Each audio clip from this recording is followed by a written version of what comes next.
Hey guys, welcome back to the channel. This is a story about what if Naruto x Artemis was in Young Justice. Before I start, please support for more amazing content, and do consider subscribing to my channel and share this video with your friends. This is written by BlackJoker013 and link in description and support writer.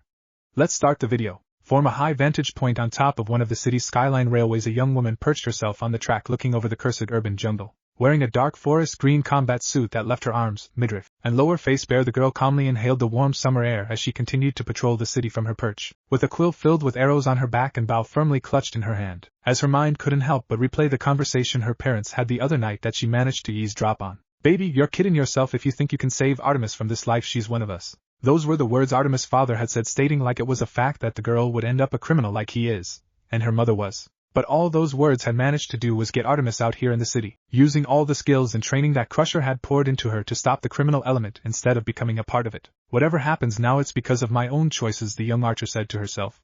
"I'm the one who gets to choose what bus I." Swash! A bright ball of light had stopped her from her internal narration when Artemis saw a giant ball of light was right past her and bounce around a few buildings right as the glowing sphere crashed into an alleyway. Pumped full of curiosity and adrenaline, the archer steadied out her bow and fired a grappling arrow into the air, as she reeled in the cable attached to the projectile so she could swing and gently land across the sky and into the nearby crash site. Just as Artemis landed, she saw that the glowing ball had started to turn to glowing ash, as the particles started to break and flicker out of existence. With a sharp arrow pulled out and ready for use, Artemis slowly started to approach the dying sphere, only to see that a person had been inside it, a boy person. A kid maybe around her age was lying on the ground, his face covered in scratches and one deep cut that bled under his right eye. With spiky blonde hair that seemed like it was cut by a barber with shaky hands, the boy was wearing a mostly dirty black suit with an orange button-up shirt that wasn't tucked into his pants. He also had on a dark blue tie that hung under his collar, as if he had never the attention to tie it. Artemis had put her arrow back into her quiver as she set her bow down onto the ground and knelt next to the boy, gently lifting the fellow blonde's head and softly tried to get him to come to. "Yeah, are you alright?"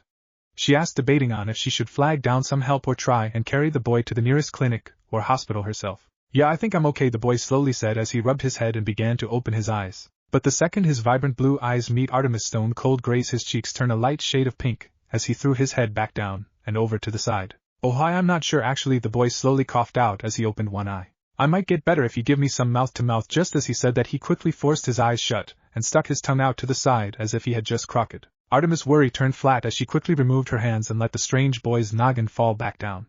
"Nice try there, Casanova." The boy didn't seem discouraged as he pressed his hands to the ground for better leverage and sprang back to his feet. "It was worth a shot," the spiky blonde mumbled as he dusted off his suit jacket the best he could. Getting back up as well, the archer didn't drop her caution as she walked around the boy, gauging if the fall had caused the kid any more damage than the scratches on his face. "So what was that, the glowing ball thing? Are you a metahuman?" The boy bent over and straightened out his pants as he answered back. "No, that was just a barrier spell and it should have kept me rooted from where I was before, but I didn't have a chance to ground myself before that monster punched me like a semi-truck." "Monster? What monster?" Artemis asked as she pulled out another arrow and looked up, scanning the rooftops. The boy immediately shot his head towards the end of the alleyway that led towards the street and began to unbutton his shirt from the bottom as he pulled back the garment, exposing his surprisingly well-toned tummy. "Damn it, he's already here." The boy started to run towards the street as Artemis ran along beside him.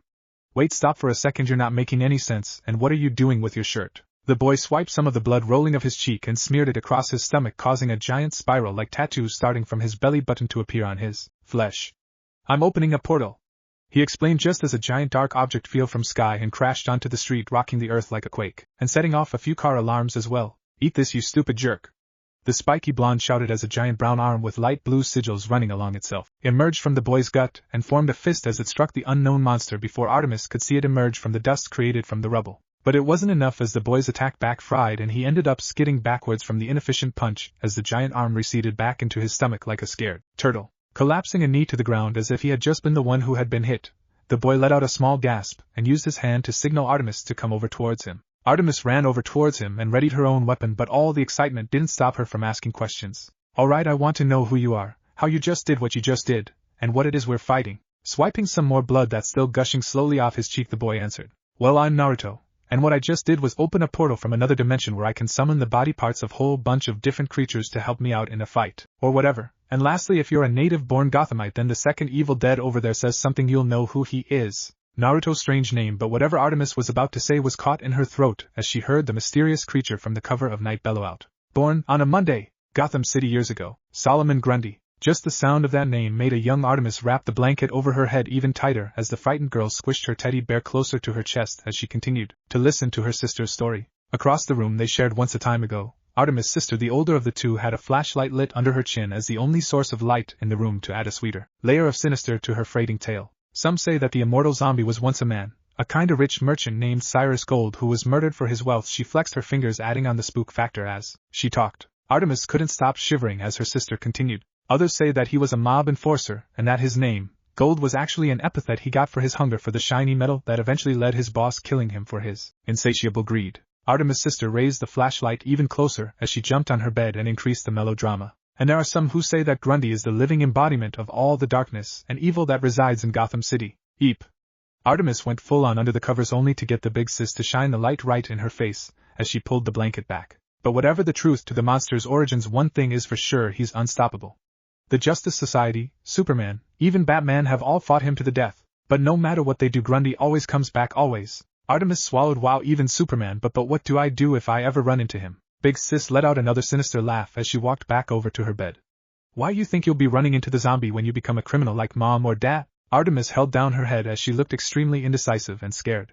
Well, I don't know. Letting out another cool snicker, Artemis' sister spun the flashlight in her hand as she said, Relax, Squirt, you don't have to worry about Big Bad Grundy, alright? But if you do, there is one way to beat him. All you have to do is bang, bang, bang. The loud pounding of their bedroom door caused Artemis to fall right out of bed and hide under it as a rough and growling voice barked out, I told you little ladies to go to sleep.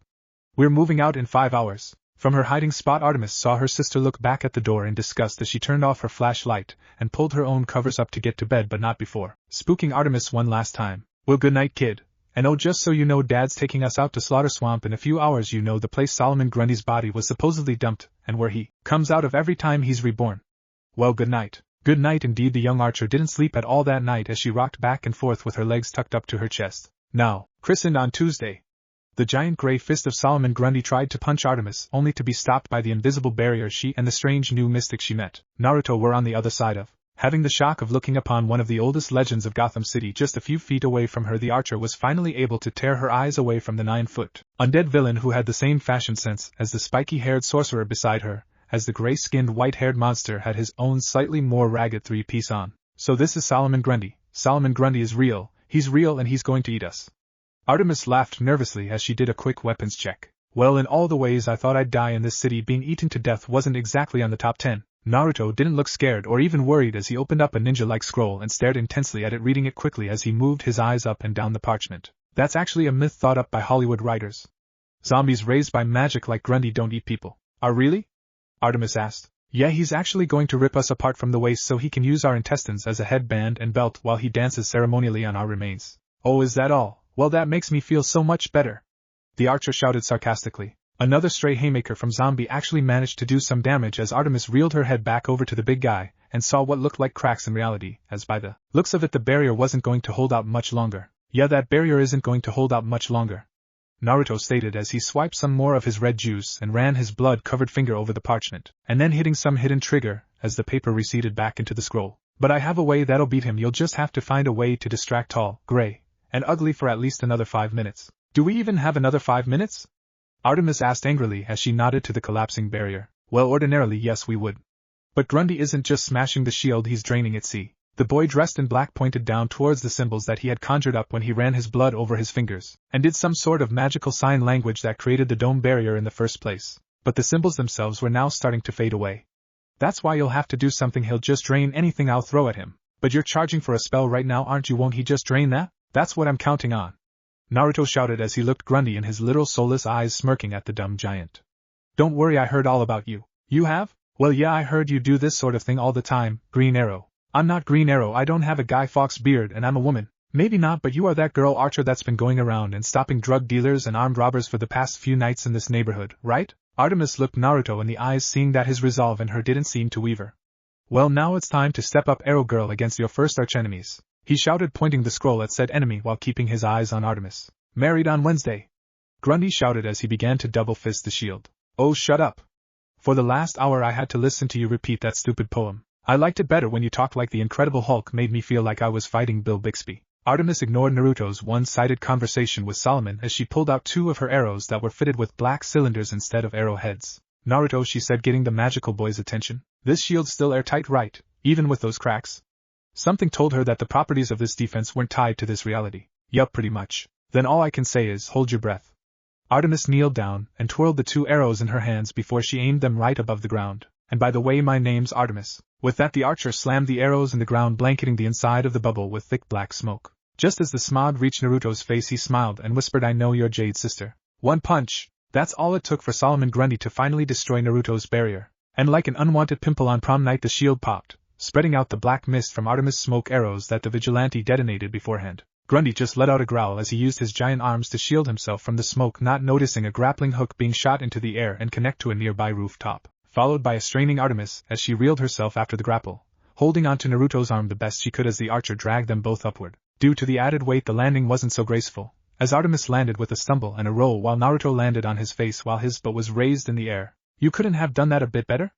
Naruto muffled out as he lifted his face off and spat some gravel out. Putting her crossbow away in her thigh holster, Artemis replied, Well, I didn't see you doing anything. Couldn't you, I don't know, pull a giant rabbit out of your hat that could have hopped us away? Getting back on his feet, Naruto wrinkled his jacket and waved his scroll from before in Artemis' face like a disappointed finger. I'm trying to save my magic in order to take out Grundy.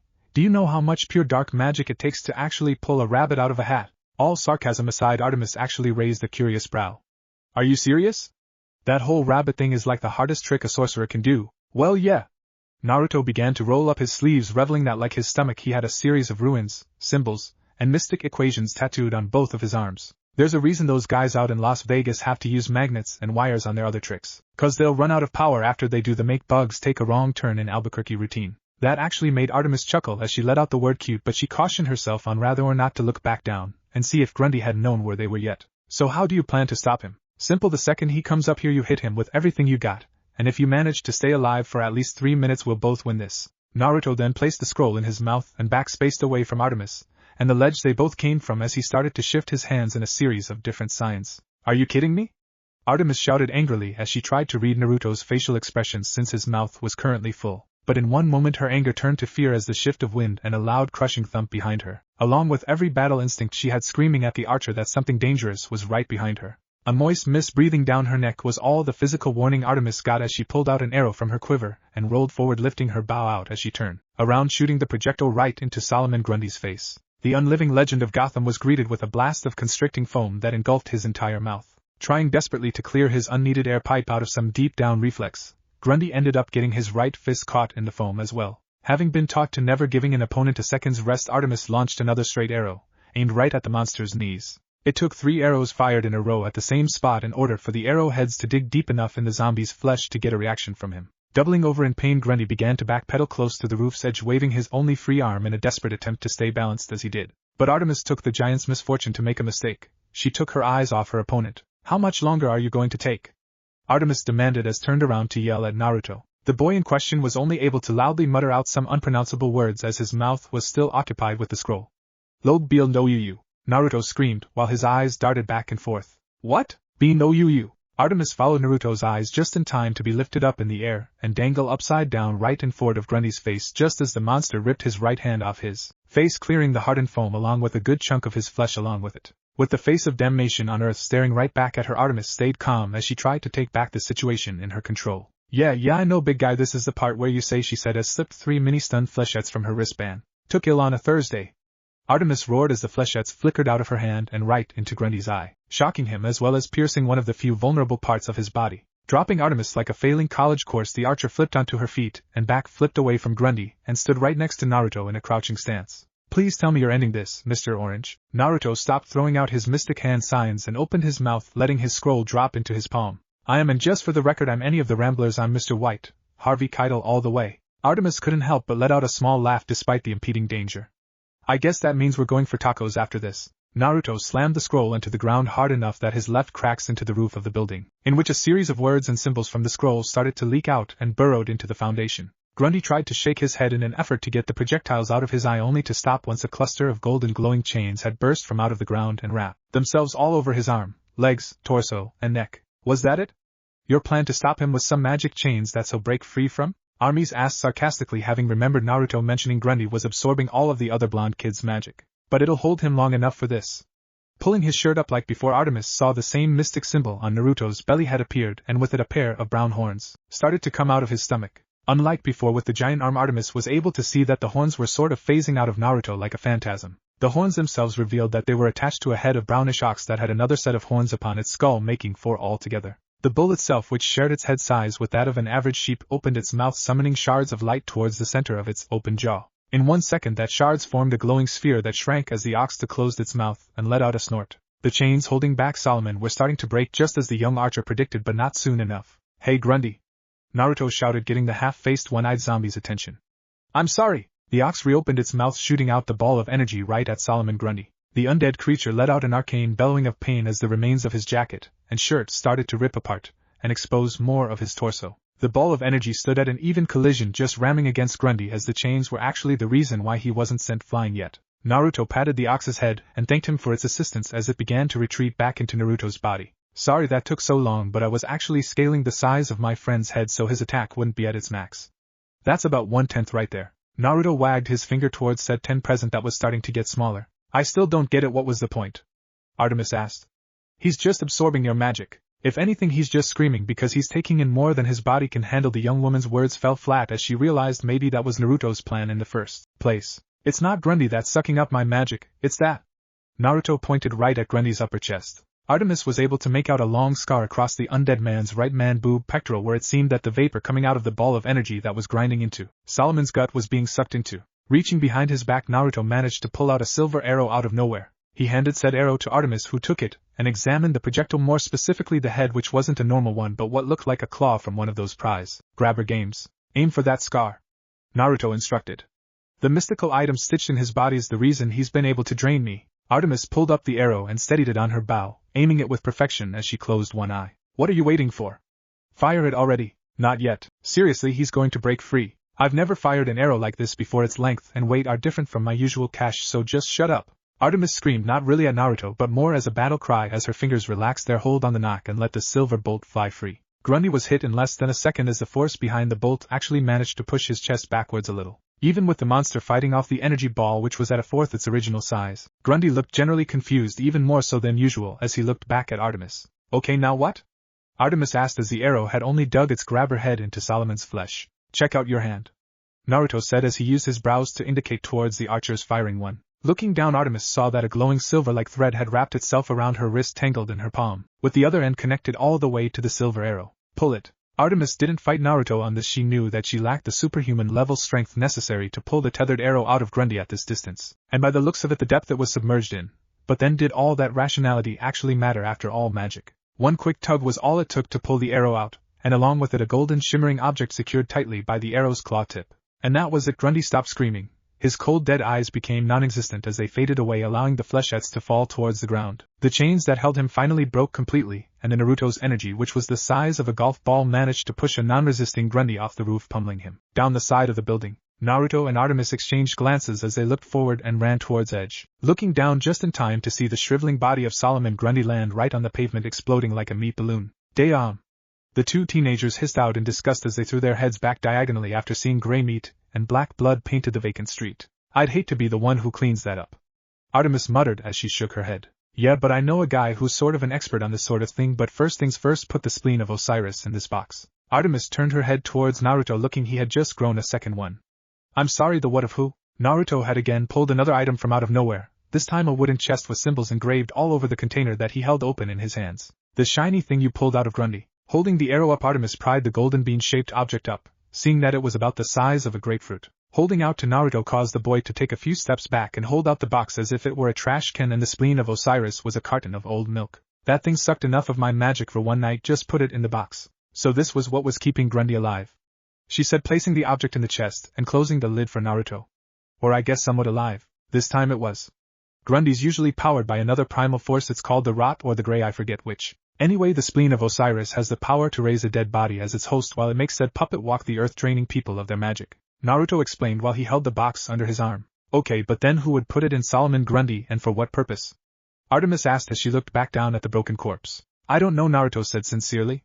"It could be anyone, an evil magic guy, evil mad scientist nerd, or it could have been the Joker." "The Joker? He's an unpredictable jerk. He probably thought it'd be funny." "I guess I can't argue with that logic. Huh, the Joker and logic in the same conversation doesn't real sound right. Artemis stated evenly. This really has been a weird night. Well, it's about to get weirded. I mentioned before that I know someone who can get Grundy's messy remains out of here. I got to go see him now before someone tries to sell a piece of Grundy over the internet again. Naruto then began to walk over towards the building's fire escape, going down a less dangerous route, but was stopped when Artemis didn't feel like letting tonight end like this. So who are you off to see then? With his head being the only visible part of his body, as he already began climbing, the spiky-haired magician shrugged and said in a matter-of-fact way. I'm gonna see Oz. Artemis stood still for a moment, twirling the sliver arrow still in her hand, wondering if Naruto didn't ask for it back because he wanted her to follow him, or if he just forgot about it. This was the moment, the one she was waiting for.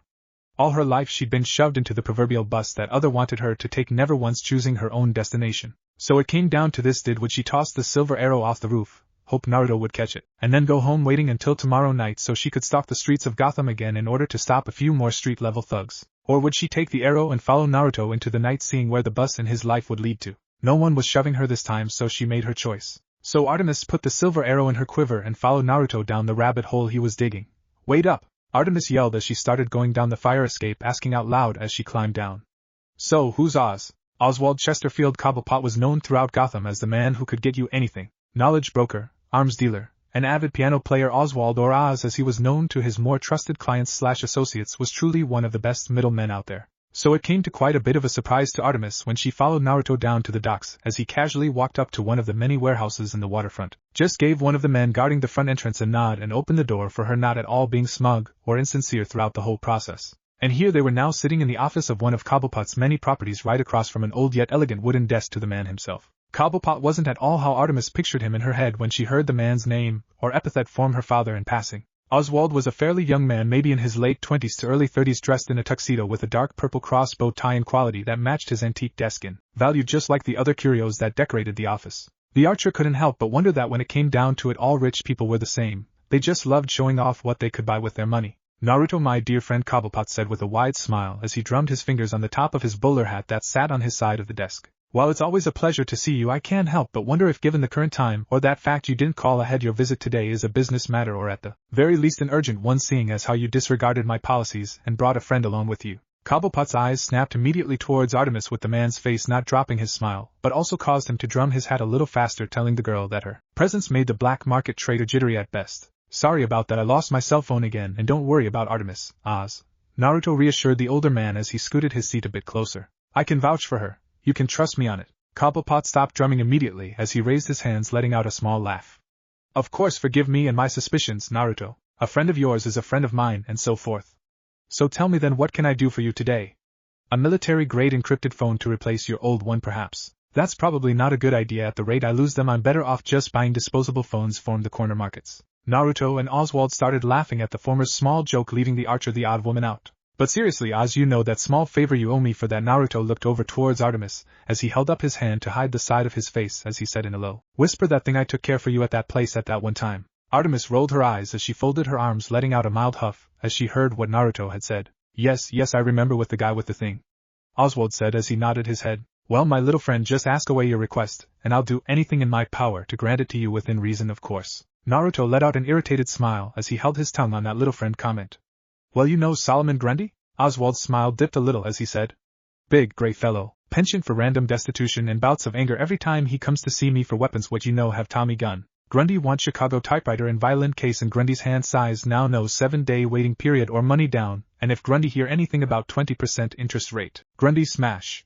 Oswald then slammed his fists on his desk as he stopped his Grundy rant/impersonation. Looking back up at the two teenagers in his office, he saw the amused look on Artemis and the disappointed head shaking of Naruto. Readjusting his necktie and taking a deep breath, Oswald began again.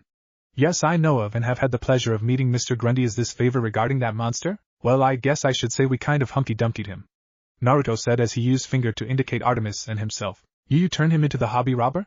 Oswald asked. What, no, we pushed him off a ledge and he exploded on the street like a balloon filled with rotting meat. Oswald made a grossed out face as he leaned back on his chair. Oh well, that's disgusting. Placing his hand over his mouth, he adjusted it under his chin and continued. I've never known you to be a liar, Naruto. But you'll have to excuse my shock that two teenagers such as yourselves were able to take out such a heavy hitter like that. Well, you can go downtown in Park Row where the whole street's painted in zombie remains. Artemis spoke up. Actually, he can't, Naruto said. Before we came here I threw up a glamour charm to keep any civilians from freaking out, or trying to sell pieces of Grundy off the internet. Glamour charm? What kind? What do people see when they look at this glamour, Naruto?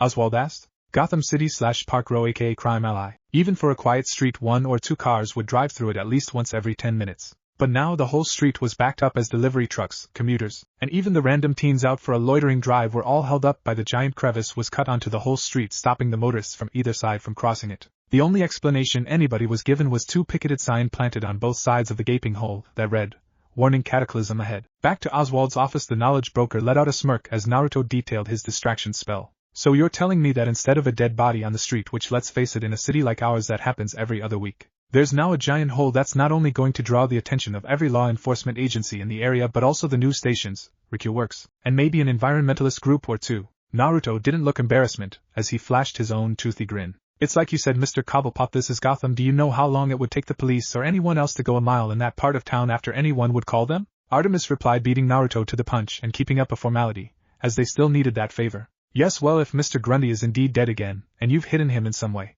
What is it you need from me exactly? Extraction. We need you to gather all the king's horses and all king's men to pick up all of Grundy's pieces and then toss them in Slaughter Swamp. Artemis sang along in mockery. Well, not to sound so unenthusiastic about this request, but why couldn't the two of you take in the pieces yourself? Because either Mother Goose over here or me wants to touch super dead guy parts, it's gross. Naruto replied. But I remembered that you still owe me one, so I figure you can stick any one of your goons who have been slacking off on monster detail. Oswald thought for a second before swirling his chair to his left, holding onto the sides of the chair for support as he took in a small breath and let it out. Very well, never let it be said I was never a man of my word, Butch. With his loud scream traveling throughout the whole warehouse, the sound of stumping feet reached the side door of Oswald's office. Right then the door swung open and a stoutly older man with slicked back brown hair wearing another stylish suit barged into the room. You called, boss? The man asked as he took a small breath, took out a handkerchief, and used it to dab his forehead. Yes, I did, Butch. Be a dear and round up Sheldrake, Eagleton, and Jay and tell them that I need them to clean up a little mess in Park Row. Sure thing. The man named Butch said as he nodded his head. Afterwards, do you want them got to the furnace or dump the garbage in a specific spot? Okay, that's enough vague old school mob talk. We need your guys to take the body and dump it in a swamp. Artemis said firmly. Butch looked over towards the 2 children as he smiled at the spiky-haired one. Oh hey Naruto, good to see you again, buddy. Butch's eyes then darted over towards Artemis. Who's this, your girlfriend? Naruto just rolled his eyes. Artemis, Butch. Butch, Artemis, look about the body at Solomon Grundy. Grundy? I guess I should get the boys to dump him in his resting spot out in Slaughter Swamp. Butch said, not even questioning it. Wait, you know that Grundy's legend isn't just a story too?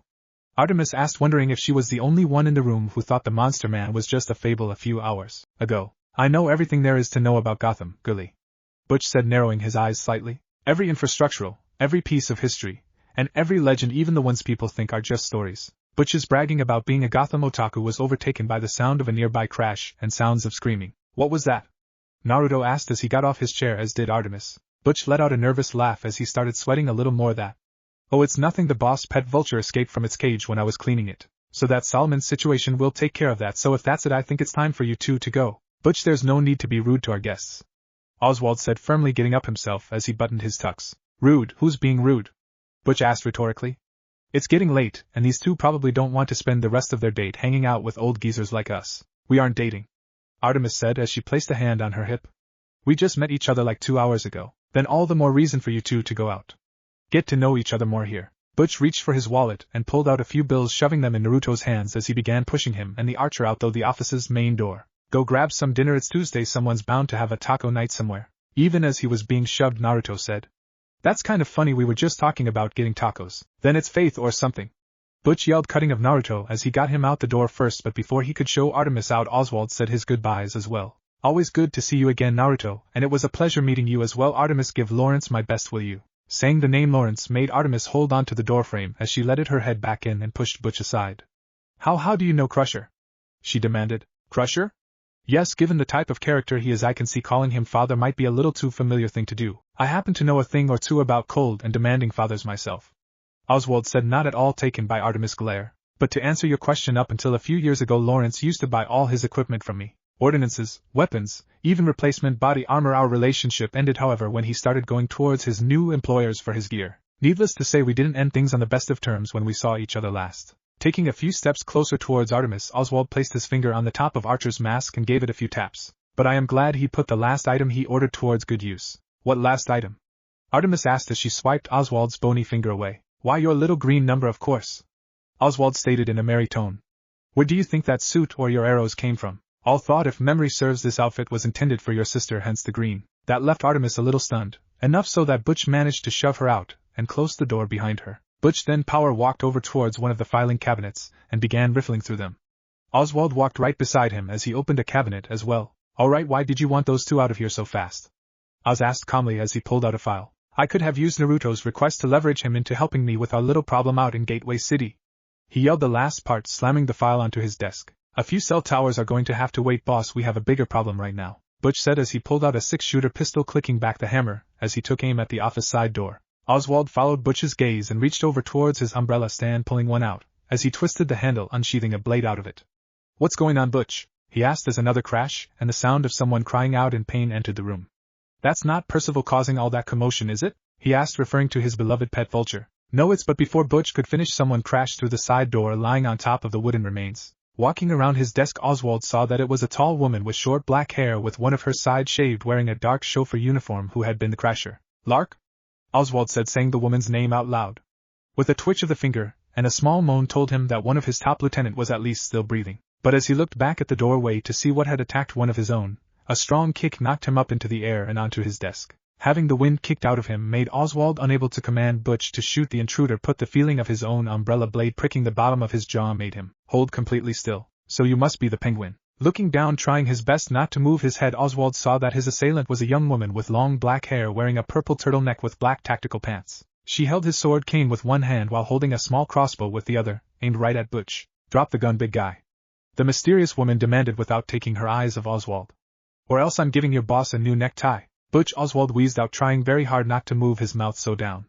Do as the lady says and offer her a drink. Butch hesitated but complied as he placed the revolver on top of the cabinet and walked over towards the shelf, which held a variety of different spirits. The woman in turn removed the blade, allowing Oswald to breathe heavily as he got off the desk. You know, in the future, if you wish to make a purchase from me, a simple phone call would suffice, the well-dressed man said as he rubbed his neck. But because of your little stunt tonight, I'm afraid I'm going to have to charge you for all damages you made tonight to my property and my employees. The woman readjusted the shaded goggles on her face as she still had her crossbow, which she now aimed at Oswald. And what makes you think I'm here to buy something from a scumbag like you? Oswald smiled as he was handed 2 drinks from Butch.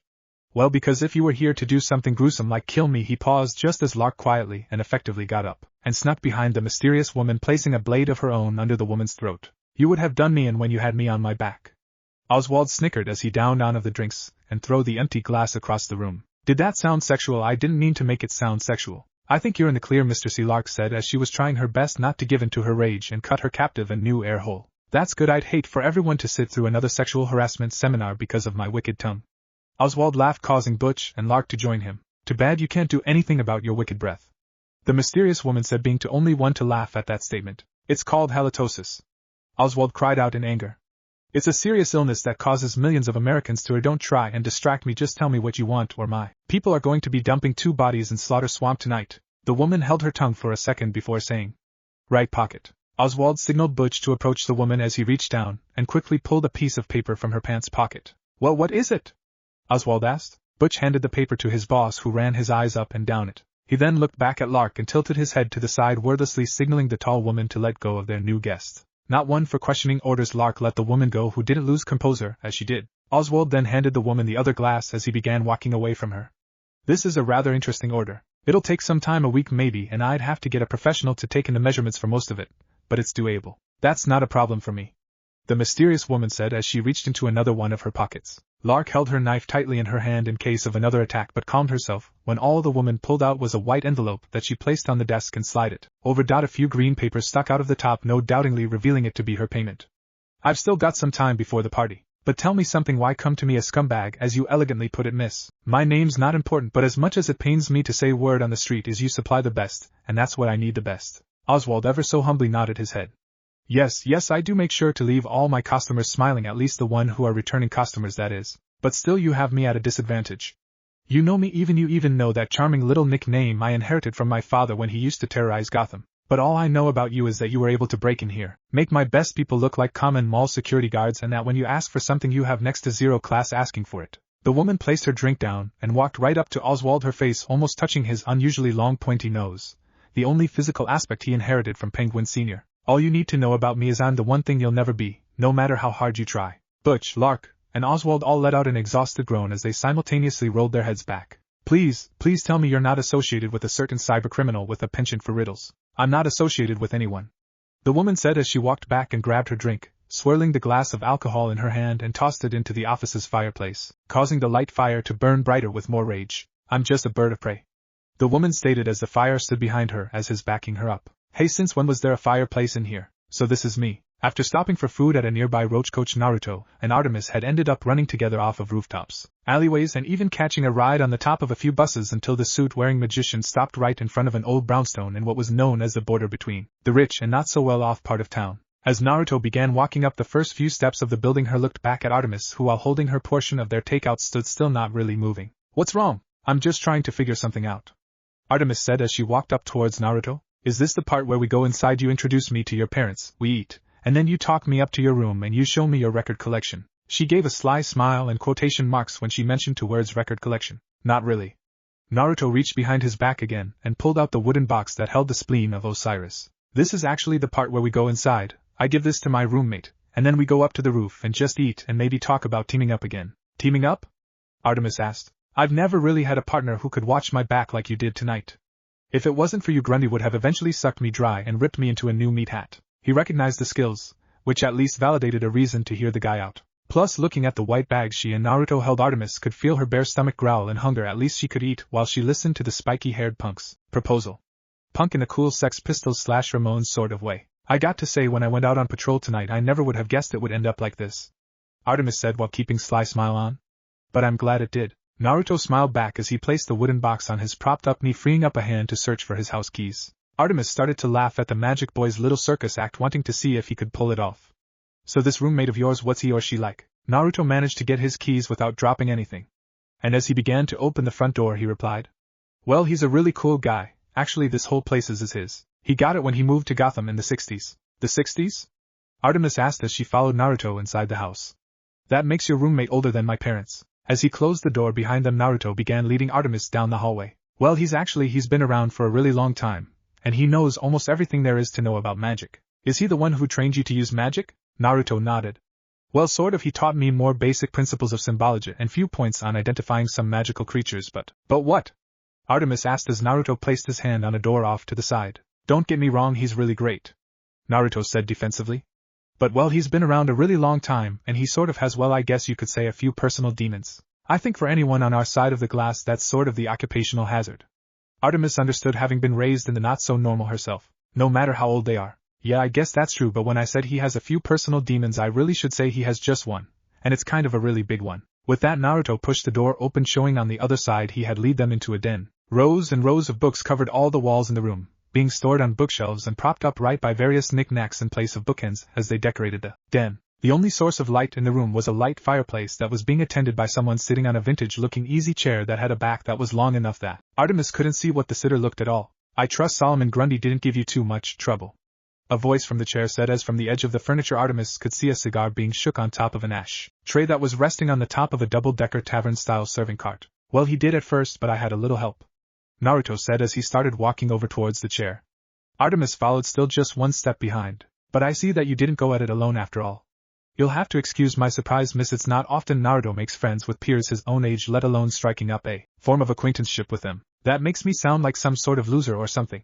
Naruto pouted a little as he set the wooden box on top of the cart. The spiky-haired blonde then cast his eyes at the cigar in the owner's hand. You know, you really shouldn't be smoking these things. They're no better than the old pipes you used to own. I know. But if one of the perks of having longevity is I won't succumb to sickness, is it not my duty to smoke these fine Cuban little delights in the names of those who can't? No, it doesn't, Naruto said firmly. Put that out and look at this. We managed to get the spleen out of Grundy. Now we just have to figure out who put it in him, and where they got it. That can wait for later. Right now I believe introductions are in order, the voice said as Artemis saw the cigar being put out on the ashtray and smoke being blown out up towards the ceiling. Oh right, well this is Artemis, Naruto said. Introduce the archer. And just as he moved out of the way, the chair swirled around, revealing the owner of the house to be a chimpanzee. Wearing a checkered tweed suit with a black Bon Jovi t-shirt, the furry animal flickered his furry fingers of any leftover ash as held up his paw. Detective Bobo T. Chimpanzee, A pleasure to meet you, Artemis. DD Detective? Haha, yes, but for simplicity when I'm on the case I go by Detective Chimp. What? Artemis was lost for words. The mantra she'd been saying to herself all night in order to make sense of most of what she saw, its magic were suddenly starting to lose steam. But how else would you explain a talking ape dressed as a cool hip college professor sitting on an easy chair apparently reading a copy of To Have and Have Not before being interrupted by Naruto and herself? Artemis. Naruto whispered harshly into the archer's ear. Why are you being rude? Shake his hand already. The girl closed her eyes for a few seconds before opening them as she held out her hand and connected it with the ape's. Yes, sorry about that, it's just that I wasn't expecting you to be so hairy? Detective Chip asked with a smile as he placed his book next to his burned-out cigar. He then grabbed the wooden box and got out of his easy chair, making his way towards a desk covered in books and other research-like materials. Yeah, that's it, Artemis said, seeing the glint in the older mammal's eyes as he walked past Naruto and herself, as if he wordlessly said not everyone takes to the whole talking animal thing on the first try. Yes, I'm afraid it's been a while since I've had a good shave, but my latest project has been taking up almost all of my time, Detective Chip said as he placed the box at the end corner of his desk as he pulled up a rolling desk chair to sit in and began flipping through books. Artemis and Naruto walked over towards the desk, stopping right behind Bobo so they could look over his shoulder at his notes. You shouldn't worry about it. After a second look, the extra fur makes you look distinguished, Artemis said, not wanting to be rude to the magical ape. Bobo stopped moving around his papers as he bent his head back and laughed. Distinguished? You'll have to excuse my amusement, young lady, but the words used to describe my appearance in the past by anyone your age have always been cute, adorable, or even delightful, but never distinguished. Artemis looked back at Naruto, who lifted both of his hands to give her 2 thumbs up. I think he likes you, Naruto whispered rather loudly to Artemis, but shifted his tone as he addressed his roommate. So Bo, do you think that spleen's going to help out with your side project? Detective Chimp shook his head, going TSK as he opened the wooden chest. It's more than just a side project. Hopefully the spleen of Osiris will help me translate this bloodline map and help restore some order to our world, the ape explained as he looked back and forth from the sigils carved into the spleen to the words written in Arabic on a long piece of parchment. Well, I guess that's good, Naruto stated as he shrugged. But I still want to know who put that in Grundy in the first place. I'll make it my second priority, my boy, Bobo assured as he looked back at the 2 teens behind him. No need for you kids to spend the rest of the evening in here. Why don't you run along and enjoy your dinner together? Naruto looked at the back of takeout in his hands as he opened it and pulled out a burrito. He then waved the aluminum-wrapped delight in front of Detective Chip, who quickly snatched the tasty treat. Oh, why thank you? Bobo swirled his chair around, not wanting to get food stains on his research as he began to dig in. And if I don't see you again this night, it was lovely meeting you, Miss Artemis. You too, Detective. The archer nodded. Please call me Bobo. The chimp smiled, trying to get the girl to be more familiar with him. Smiling back, Artemis and Naruto waved as they both said silent goodnights and made their way out of the room. The roof, maxing and relaxing on 2 reclined lawn chairs, Naruto and Artemis laid back as they ate tacos and looked up at a starry night sky. You know, it's hard to believe a city as dark and twisted as this can have its lighter moments, she said, referring to the sky and the crunchy delight clutched in her hand. Well, there's a reason why this city's kind of funked up. Mostly because it's on top of a nexus of mystic ley lines. Naruto glanced to the side to see Artemis give him a raised eyebrow, or at least what looked like she gave him a raised brow. Her mask kind of made it hard to tell. So what you're saying is that Gotham City has a cluster of magical power lines running on top of each other like a power plant? Naruto let out a laugh as a few shell crumbs rolled off his mouth. Yeah, pretty much. Bobo told me that each nexus is made underneath a city or natural landmark, or a city or landmark is made because it's on top of a nexus. There's one here, one in Fawcett City, some small town in Kansas, and Opal City. Well, those are the ones I can think off the top of my head at least. So what are you saying, because we're on top of a magical cluster of power it causes people to go insane? Artemis asked, looking back up. Not really, it's kind of like the magic heightens certain aspects of a person's mind. It makes them smarter, crazier, or even unlocks the hidden potential for magical users. But like electricity, magic has a positive and a negative side, and the magical cluster Gotham's over is negative, Artemis stated, not really needing to be an expert on magic to get that one. So the magic heightens people. Does it also affect animals, like Bobo? Naruto finished the last of his taco and relined himself in a seated position as he dusted a few crumbs off. Well, not directly. Bobo told me that he got the way he is by drinking from the Fountain of Youth. The Fountain of Youth? Artemis cried out as she pulled her lawn chair handle and reclined up abruptly. The Fountain of Youth is real? The archer asked again rhetorically as she groaned. I'm starting to think every legend is out there is true. Naruto's response to that was just a nonchalant shrug. Sighing, Artemis reached over for a can of half-finished juice.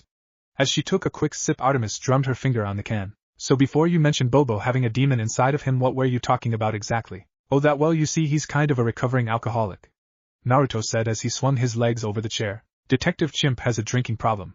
The serious look Naruto flashed her told the archer that he wasn't joking around. Sorry, I wasn't trying to make light of something as serious as that, Artemis said as she swung her legs over to the side of chair as well. Let's just not talk about it, Naruto suggested. Before, I only mentioned the inner demons thing because I didn't know if Bo was having a good day or a bad day. It's just that Bobo's history is his story to tell, not mine. Can we talk about something else instead? Artemis nodded, admiring Naruto sticking up for his friend and mentor like that. Alright, how about what you said about us teaming up again in the future? Naruto got off his chair completely and started to pace around with his arms over his back. Well, I just thought that there are a lot more mission cases out there. So what, you want to get a van, travel the country for haunted houses, and pull rubber masks off of criminals while they call us meddling kids? Artemis replied sassily. Actually, I was thinking more along the lines of us going around the world collecting magical or cursed items, saving people and preserving life. Bobo has an intelligence network that he uses to get me on the right path for missions. So far I've been getting by, but if that run-in with Grundy told me anything, it's that from here on out I might need a partner watching my back. Why me though? Artemis asked as she got up and walked up to Naruto. I'm not magic. Do you really want me as your partner because you know you need my skills in combat? Getting in close, Artemis placed her hands on Naruto's shoulders and whispered into his ear. Or do you only want me for another personal reason? She asked, sultry, getting a little satisfaction that she managed to get the sorcerer to shiver. I'll admit that I was a little disappointed that I couldn't get you to give me mouth to mouth when we first met, the boy said, desperately trying to walk backwards in an attempt to hide his red face. Yet it's because you're not magic that you were able to help me. Your skills at, well, stabbing people with pointy objects is what helped me out. Walking back herself, Artemis looked like she was pondering to herself. If we do this, then it's like you said, I'm your partner, not your assistant, and definitely not your sidekick. Of course, 50/50. Naruto said, 50% of the glory and 50% of the blame if by saving a town from a vampire nest we accidentally set it on fire with a misplaced sun spell. Artemis let out a laugh as she shook her head in disbelief. How about we iron out the details in the morning? It's getting pretty late. Naruto watched on as Artemis ran across the rooftop and jumped over the edge. In less than a second later, a grappling arrow fired into the air, dragging along the long-haired girl with her, as she sailed across the sky and into the night. I'll see you tomorrow, she yelled out towards the spiky-haired one. Tomorrow, Naruto said quietly to himself as he plopped back down on one of the lawn chairs. Tomorrow for sure. As he closed his eyes and relaxed on the outdoor furniture, a blast of wind made him get right back up. Turning his head every which way, he pulled his head back and looked at the sky as he heard a blood-curdling scream echo into the air. Right above him, Naruto could see a pair of giant bat-like wings flapping higher and higher into the night sky. And thanks to the backdrop of the bright crescent moon, the boy could see faintly that this giant bat had the legs of what appeared to be a man's. Instead of getting worked up about it, he sat back down and closed his eyes, groaning out in exhaustion.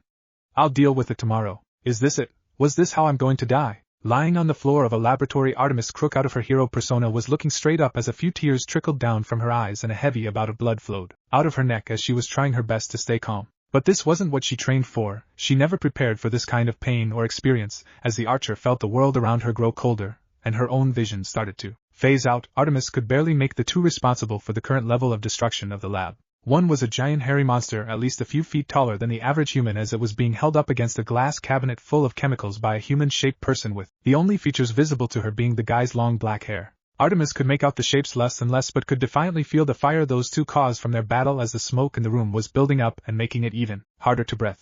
Come on, Artemis, you have to hang in there. And there he was, kneeling beside her, with his coat folded under her head, and hands pressing his necktie over her open neck wounds. Naruto tried his best to tourniquet the injury, as he applied first aid, all the while making sure not to block Artemis' airway. But it was a moot point as the girl gargled up a wad of blood from her mouth as it sided down her lips and merged with the river coming out of her neck. Don't worry, Artemis, this isn't how this is going to end, do you hear me? Closing her Artemis' last thoughts before she fell down the abyss where. How did we even end up here? August 7th, 2018 Eastern Daylight Time, Gotham City. Laying on her stomach on the rooftop of the tallest skyscraper in the Otisburg district in Gotham, Artemis had her sights locked onto the scope of a high-powered, slightly modified sniper rifle. Going for a stealthier look, the archer had foregone her green uniform for tonight in favor of a black turtleneck and black pants combo. Unfortunately, the top wasn't ideal for the summer heat as Artemis tried her best to roll the neck sleeve down with one finger. How's it going? Have you seen anything yet?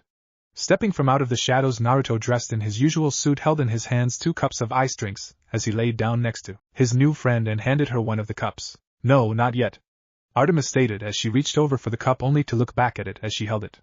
I thought you said you were getting coffee? I did, Naruto said as he pulled out a pair of binoculars, aiming them towards Artemis' line of sight. It's iced coffee. Artemis sat the cup aside as she went back to handling the rifle. You know, I did a few test fires with this thing before you got here with the non-lethal rounds, and I got to say I'm surprised that the silencer doesn't compromise the range or accuracy on the rifle. Well, you have to hand it to Oz. When you buy from him, you're buying from the best there is. Naruto sat his binoculars down for a second as something crossed his mind. But then again, I've never really gotten gear from anyone else, so. Speaking of dear old us, how much did you pay Beak Nose for most of this equipment? Artemis asked as she pulled out the anemometer around her neck to check the current wind speed. Nothing too big, I just promised that a few days from now I'd head down to Gateway City for him to see what's been holding up some construction project he invested into. Something about cell phone towers or something. Yeah, well, favors aside, I've been meaning to ask about this bat monster of yours. Are you sure what you saw wasn't just Batman riding on some new glider system the other night? Well, not unless Batman gained the power to scream really loud like that biker lady from Star City, and changed his mask to look like an actual bat's face. Otherwise, I'm pretty sure it wasn't him. Naruto said sarcastically as he rolled over a bit to face his body towards Artemis, and propped his head on his open palm. Okay, so you saw a half-man, half-bat creature, a man-bat. Is this the sort of thing we should be handling? 'Cause I think this is more like Animal Control's department, or at least if they had the same budget as the National Guard. Well, it depends on when we catch it, Naruto said as he took a sip of his drink. If this thing's just a really big super bat, then we can call in the Bat Conservation Trust, see if they can't take back to their headquarters in London, and if it's a werbat, then I'll just cure it until it turns back into a regular person again. Artemis pulled back from the scope and looked back at Naruto with a skeptical look. I'm sorry, did you just say werbat like a werewolf? Kind of. See, there are actually a lot of were creatures a person can turn into, Naruto replied as pulled out an old leather journal from his jacket inner breast pocket. On the cover of the book, Artemis could see a somewhat familiar giant embroiled white W against the black leather, as the only symbol identifying the book. She watched curiously as Naruto thumbed through the handwritten tome until landing close to the book's end. See, right here, right next to shapeshifters, we have skinwalkers, revenants, and finally were creatures. But the one thing they all have in common is that silver is their kryptonite. Just one touch to any exposed skin and the creature will start to sizzle like cast the iron skillet. FYI, in case we ever tangle with any demons in the near future, their weakness is iron, so let's just worry on one supernatural creature at a time, Artemis said without looking up as she pulled the book over towards herself and started to read the passage on were creatures out loud. It's all right here, the mythology behind their origins, effects from lunar cycles, their strengths, and how to kill. Artemis stopped reading out loud as she took a closer look at the book. Flipping a couple of pages forward and backward, it was apparent most of the original passages were rewritten, as a lot of the original cursive black writing was edited with red print. Naruto, did you change a few things in this book? Artemis asked. Well, yeah, don't get me wrong, a lot of what was originally in there was helpful, but almost all the ways the original owner of the journal had in dealing with the monsters in that book was to kill them. Reaching over, Naruto turned to the part of the journal where a textbook's index would be to show a listed series of mystic circular seals, each one containing its own set of symbols and equations around the trim and inner workings. But over the years, with a little trial and error along with the help from a sealing codex, I managed to find a way to turn were creatures back into their ordinary human selves. So instead of ramming a silver spike into the heart of the beast, you want me to shoot it in the head with this rifle? Artemis asked as she could tell the spike thing was what the original journal owner advised in dealing with most monsters. Well, you won't be able to kill anything with these bullets. Naruto held 2 golden bullets. Each piece of ammunition had different symbols carved into the shells. The mystic turned his hand over, making the bullets roll over into Artemis' palm as she looked at the pieces of ammunition. The archer couldn't help but look at Naruto playfully. Magic bullets, really? Naruto gave Artemis an encouraging wink. Just trust me on this. With your long-range skills at the start, I'll be able to turn this beast back into a human. You know, if it's not just a giant bat. So how exactly are you luring this monster here anyway? Artemis asked as Naruto wasn't too clear on that part of the plan when he called her this morning. Naruto reached into his coat pocket again and pulled out a manila file folder. He then opened it, showing that among context was a map of the surrounding area that the two of them were currently in. Okay, so based on some eyewitness testimony, a few shoots from the city's CCTV cameras, and some legwork on Bobo's end, he was able to piece it together that creature's habitual flight pattern is around in this location. The map had a red circle around said area, which Artemis read out loud. Gotham U. Yup, it's just a few blocks away, so the next time our flying friend circles the campus, it'll pick up the little snack I left for it. Wow, this is impressive. Did Bobo do all of this in one day? Artemis asked as she looked over the paperwork. Naruto scoffed as the archer had said something utterly ridiculous. One day? Artemis, he's Detective Chimp. He got all of this done on a 2-hour break from his own project. Artemis couldn't help but widen her eyes at that deceleration. And they say that Batman's the world's greatest detective. But wait, you said before something about a snack. Does Bobo's research or the monster journal mention what man-shaped bats like to eat other than people? Naruto, ever so modest, let out a small, somewhat smug laugh. Well, I covered that myself. And if this creature's anything like regular bats, then it's going to love my special blend of rotten fruit mixed with a couple of dozen different mashed-up bugs topped off with a splash of blood. I left a small amount of the bait at the campus to catch its attention, then left a trail of bigger and bigger piles leading up to the all-you-can-eat buffet I left down there.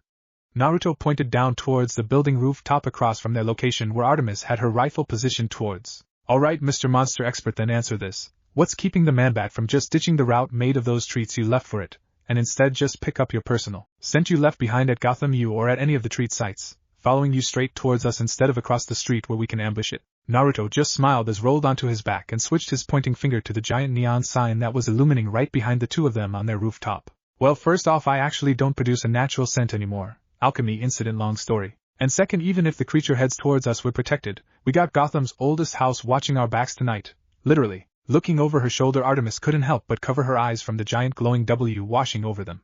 Wayne International Plaza. That's right, Wayne. Wait, I thought we were on Wayne Tower? Naruto did a double take as he looked at the smaller words under the giant W. No, the tower's on the other side of the city next to Grand Avenue Station. Artemis nodded off to the distance where another faint W was glowing in the same greenish blue. Okay, whatever the building we're on, the important thing is that we're surrounded by a light that's on a spectrum that bats can't stand. Unlike the opposite where I laid out the master bait. Having said the last two words from his previous two-sentence fast, Naruto missed the disgusted look Artemis flashed him as she looked up at the second tallest building's own neon logo. Stag Enterprises, whose sign is glowing in red, a light spectrum that bats can stay docile towards. Artemis still had the monster journal open, going back on the chapter on were creatures she saw written right there, although the outdated notes was a suggestion about laying traps next to lanterns encased with red lenses. The principle was the same.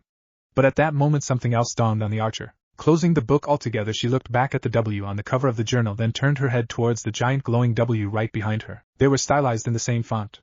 Naruto, whose journal did you say this was, before you got and changed some of it? She asked out loud, but found the answer herself as she did the sensible thing and looked at the inside of the book cover and read out the message inscribed onto it. Within this journal I have record all the horrors and maddens I had the extreme displeasure of experiencing. Us mind knowledge and good health to deliver yourselves from evil. Alan Solomon Wayne. Yup, you really got to hand it to the Waynes, Naruto said as he stared up at the glowing W.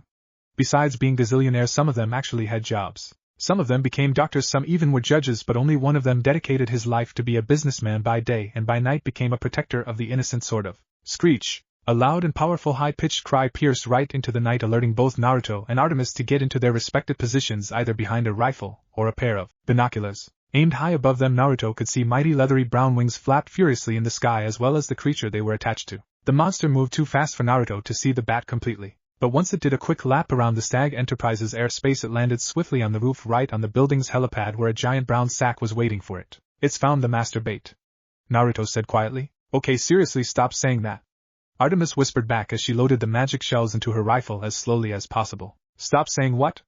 Naruto asked innocently. You know what? Artemis said firmly. What? All I said was Master Oha, I'm sorry, Naruto said while he couldn't help but chuckle at himself. For the record, I honestly didn't see the double entendre there. For the record, what you were saying was a pun, not a double entendre, Artemis said as she directed her sights from the sack and onto bat creature, as she rechecked her current wind speed as she did. Alright, Big Boy, just hold still and it will be over in a second, Artemis said as she aimed for Man-Bat, grinning a bit as the monster used the thumbs on its wings to slice the bag open and begin feasting on the living bugs and rotten fruit inside. Watching the creature gorge itself from the custom-made goodie bag, Naruto lazily panned his binoculars to his right, saying, Alright, I think we're in the clear. The monster's taken the bait. Note, I just said bait, he said rather sternly as the mystic let the binoculars dangle off his neck as he rummaged around his pocket and placed a silver ring band on his finger. Artemis, who rolled her eyes at Naruto's last statement, but saw Naruto's man jewelry from her peripheral as the ring sparkled from the neon lights. What's with the ring? The archer asked. Don't tell me there's a Mrs. Uzumaki out there? I hope not, Naruto said as he scrunched up his face. It's for our creature feature. This ring will singe and weaken it long enough for me to knock it out. Naruto then began to let out a laugh.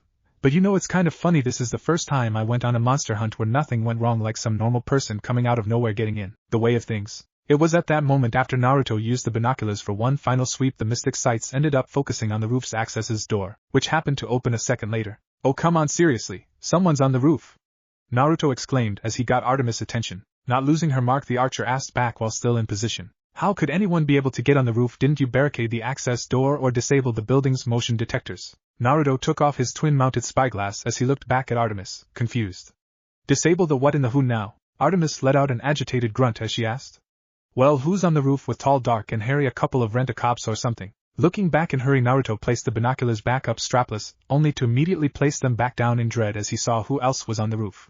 Or something. For the last time, lady, I'm not answering any of your questions. Coming out from the doorway and onto the roof was a young woman. Somewhere in her early to mid-20s was a tall, statuesque blonde, short-haired woman who wore a long-sleeved white top that showed off her bare shoulders, as well as the black straps that were connected to what could only be described as the hardest-working brassiere in all of the clothing industry, as it contained a bust of anime proportions. She was soon followed by another woman around the same age, but instead was slightly smaller, more petite, and dressed as a cleaning woman with long red hair. Like I said before, Miss Star, my name is Vale, Vicky Vale of the Gotham Gazette. The undercover reporter stated firmly, not wanting to lose the bravado she had been building up to this moment. Now I know you are a busy woman, having just bought a whole corporation, and all but our readers as well as the other citizens of Gotham City have the right to know what your first official act is going to be as the new owner of Stag Enterprises. Vicky pulled out her cell phone and turned on her audio recording app as she started the paparazzi-like press conference. Alongside Wayne Enterprises and GothCorp, this company is responsible for employing a majority of the middle-class workforce in the city. Are you planning to create more jobs by expanding, downsize your current workforce, or are you going to just clean house and strip the company down and sell off the assists, piece by piece? The woman in white, called Mississippi Star, let out a chuckle as she turned around facing the red-haired woman. Look, I know you and everybody else in this city have like a million questions. Holding out her hand like she was describing a news headline, Mississippi Star continued. Simon Stagg, the founder and CEO of Stag Enterprises, mysteriously disappears. She placed her hand down and folded it with her other under her mighty chest. And 6 months later, some woman who looks like she belongs on the cover of Cosmopolitan instead of Wired magazine comes out of nowhere to buy out the fallen company. Now that's interesting, Vicky said as she lowered her phone, her investigation scenes tingling all over. Wired magazine? You just said Wired instead of Forbes or Bloomberg. Does this mean you're restructuring the company from energy and chemical research and development into a more technological one like Cord Industries? The Lady Star stared at the reporter quite intently before she raised a brow. You know, since I got here I've been hounded by journalists from all over and from almost every kind of publication. Raising her hand, she began to list them off. Jack Ryder, Iris West, and even the legendary Lois Lane. So, and please take extreme offense to this, but if none of your peers who are at the top of the respected game of journalism couldn't get so much as a blurb out of me, what makes you think you can? The red-haired reporter didn't lose her stone resolve even after hearing the insult she just got handed to her pride, but she did slip on a small grin at the last reporter mentioned. When Lane was here, did she happen to mention that she's a Pulitzer Prize-winning journalist? Mississippi Star had let out a somewhat snorted laugh as she shrugged her shoulders. She may have mentioned something like that when Miss Lane was being dragged out of here by at least 3 security guards after she ambushed me in the ladies' room. Vicky started to laugh at hearing that she could help but to do so, but her laughing slowly started to slow down as looked around the rooftop, and a feeling of dread was starting to turn her giggling to nervous laughter. Is that why we're on the roof? You're just waiting until your security staff gets up here? Miss Starr, who was looking over her own smartphone, didn't look up from it as she said, What? No, during off-business hours this whole building is automated on a security system until morning, at least until the buyout's been finalized. All that statement did was made the red-haired reporter lose whatever bravado she had left as her knees de-iced to start shaking in terror. So you just leave me up here to throw me off the roof, is that it? She quietly yelled out in terror. What? That statement totally caught Starr by surprise as she looked up and did a double take. Are you serious? Why would I throw you off the roof? Because this is Gotham, and you practically said it yourself that I'm not actually well known enough that if I up and disappear no one would ever wonder what happened to me, Vicky declared, even with so much fear you'd swear she was tripping on scarecrow gas. Starr shook her head as she let out a scoffing laugh.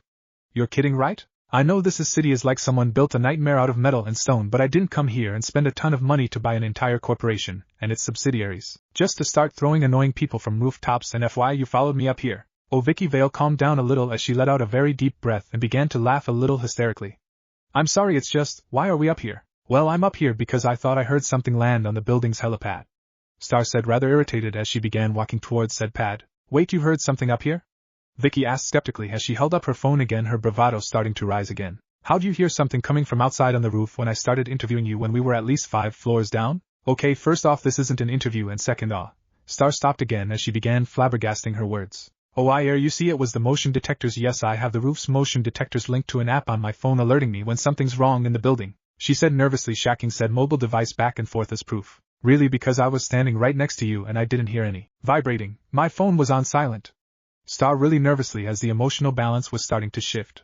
I felt and heard the alert in my pocket, so here I am. Then why didn't you just call the security company or the cops? You're a 1%er, you know they actually come as fast as they can when people like you call them. Vicky felt the last bits of whatever fear she had leave her as her reporter's intuition was telling her that there was defiantly more to the mysterious Karen Starr than just a simple hostile takeover story. Well, you see, I didn't call the police because I don't need them to fend off my own castle from invaders. Karen immediately smacked her own head as she felt the idiocy as soon as it left her lips. Vicky actually began laughing normally at Starr's explanation. Defending your castle from invaders? Who do you think you are, Maxie Zeus? Starr stared down the reporter, who at this point was reaching the maximum level of annoyance. But that didn't stop the redhead from continuing between breaths. Sorry, your majesty, didn't mean to offend you, it's just that if you really are hearing imaginary detectors going off, maybe we should call the nice fox down at Arkham. Starr rolled her eyes as she started to walk alongside a short wall that ran in the middle of the roof as she turned a corner in order to face the helipad. I swear if this is another reporter sneaking onto my property, I'm going to burn a hole in their brain. But what she saw wasn't another reporter but a very large man-sized anthropomorphic bat creature ripping into a burlap sack full of living bugs and fruit as she saw a whole centipede crawl on the bat's face before it got close enough to its mouth that it was able to slurp the incest down like a strand of spaghetti. Star just held a deadpan expression and sighed. "Oh great, now I got this guy to deal with guy," she said sarcastically as she rubbed her eyes in frustration. "This night gets better and better." "Who is it?" Vicky asked as she came around the corner. "Did Lane come back but with the big guy from Metropolis with her?" Vicky's laughter and newfound cockiness died almost instantly the moment her eyes laid on the John Carpenter-like monster. "Oh my," was all Vale said as she ducked back around the corner, but when she saw that Star was just standing there, the reporter went back and pulled on one of Star's arms, trying to drag her behind the wall only to not move so much as an inch from the taller woman. Rolling her eyes and deciding to play along, Karen calmly walked over towards the wall, picking up one surprised reporter off the ground as she still held onto her arm. "Okay, not Superman, definitely not Superman." Vicky screamed in a high-pitched whisper. "That thing's more like Batman's crazy cousin or something.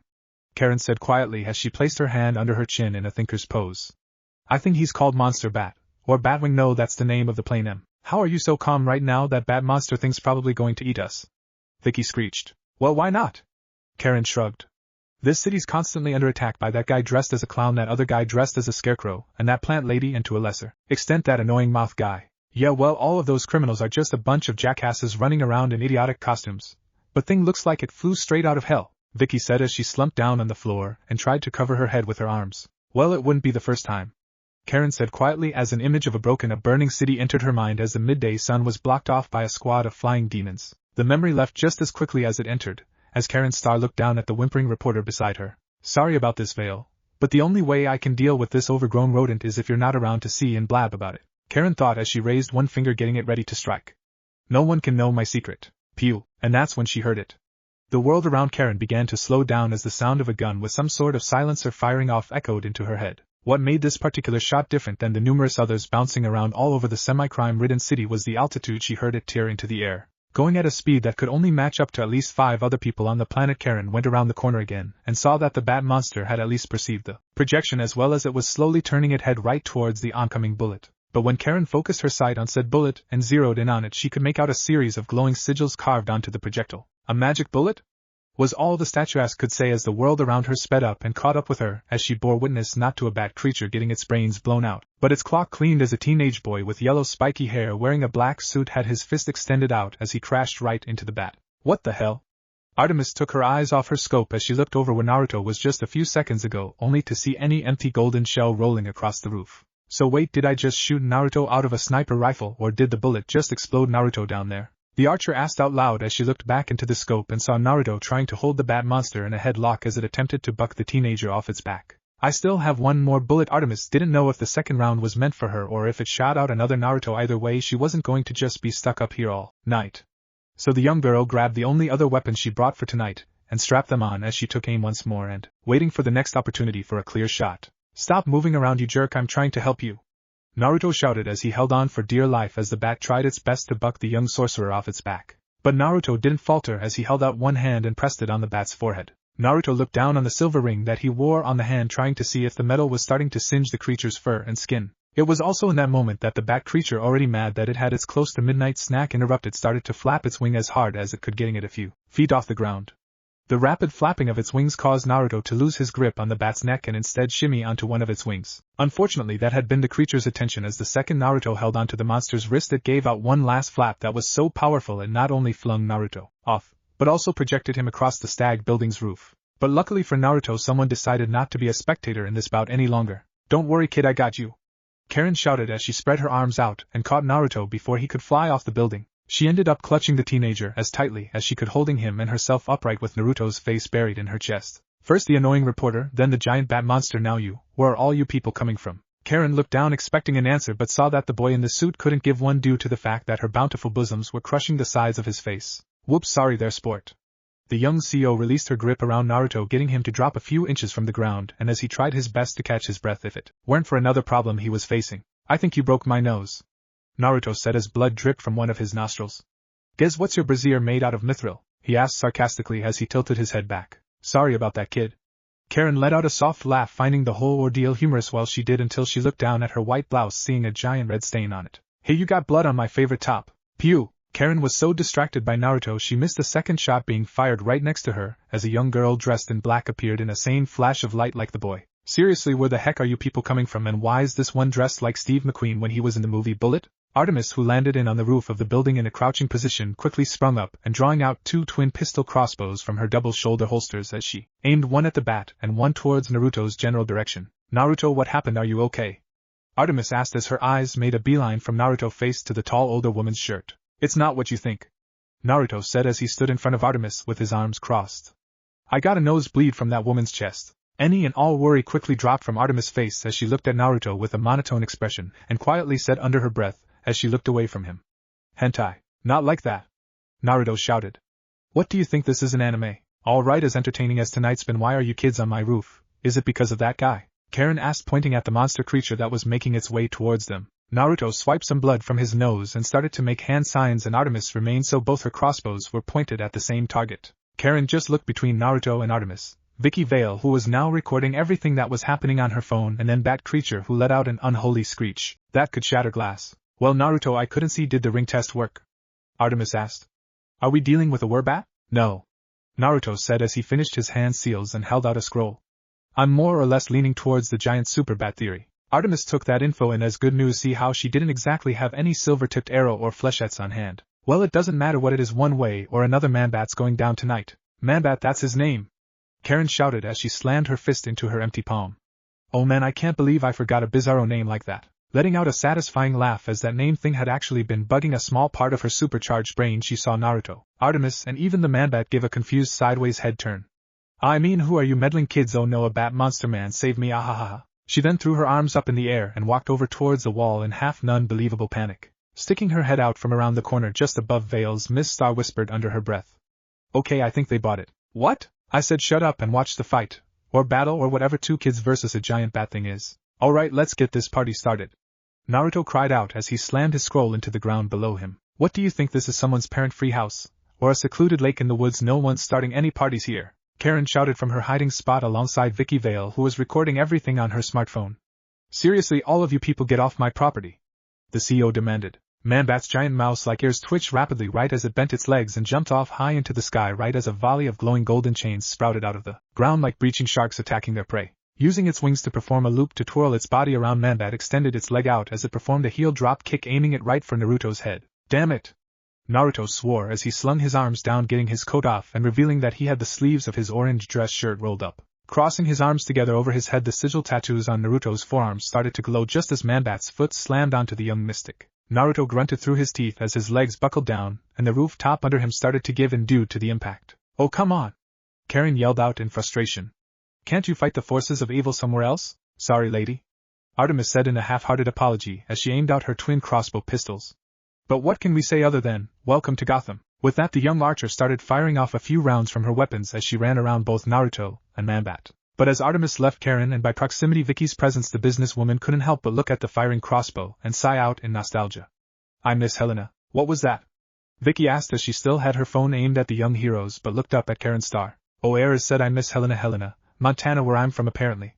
Karen whispered the last part as she pinched the bridge of her nose in frustration. Meanwhile, Artemis was getting nowhere from her attack as Manbat, who was still trying to press its weight down on Naruto, used its wings to deflect the barrage of bolts aimed for it. Finally, having enough of his stalemate, Naruto went back on the offensive as he bit his bottom lip trying to draw out some blood. Manbat switched its attention back on Naruto when its nose picked up on the coppery stench of the liquid of life. It looked back down just as a black pole narrowly smashed it in the face. Taking a swoop back and away from Naruto, both Manbat and Artemis saw that the black pole had come out from Naruto's mouth like a sword salad, doing his act in reverse. With his arms free again, Naruto pulled the black rod out of his mouth, completely displaying that the weapon was half the size of a standard quarterstaff. What is that? Artemis asked as Naruto spun the rod around his hand, getting some of his spit to slide off of it. This is the Rui Jingyubang, the magical staff once wielded by the immortal Monkey King Sun Wukong. Naruto slammed the staff of the Monkey King on the ground, causing a series of rune marks carved into the weapon to glow gold as it quickly faded back. In his hands, Sun Wukong could alter the size of this staff to make it as small as a toothpick or as big as a support pillar for a temple, Naruto stated as he pointed the weapon towards Manbat. Okay, then what can that staff do when it's in your hands? Artemis asked. Naruto held his pose, staying completely serious as he said, I can't alter the size one way or another, so it's stuck like this, but when I bash it on people's heads it hurts them really, really badly. Naruto immediately held the staff with two hands at the base like a saber, and charged right for Man-Bat. But every swing, strike, and thrust was useless as the creature's ears had once again proven to be an unbeatable asset. It's no use, it's like trying to fight a blind old kung fu master or daredevil, Artemis said as she reloaded her crossbows. Naruto looked over at Artemis as he used the tip of the Ruijingu Bang to scratch the top of his head.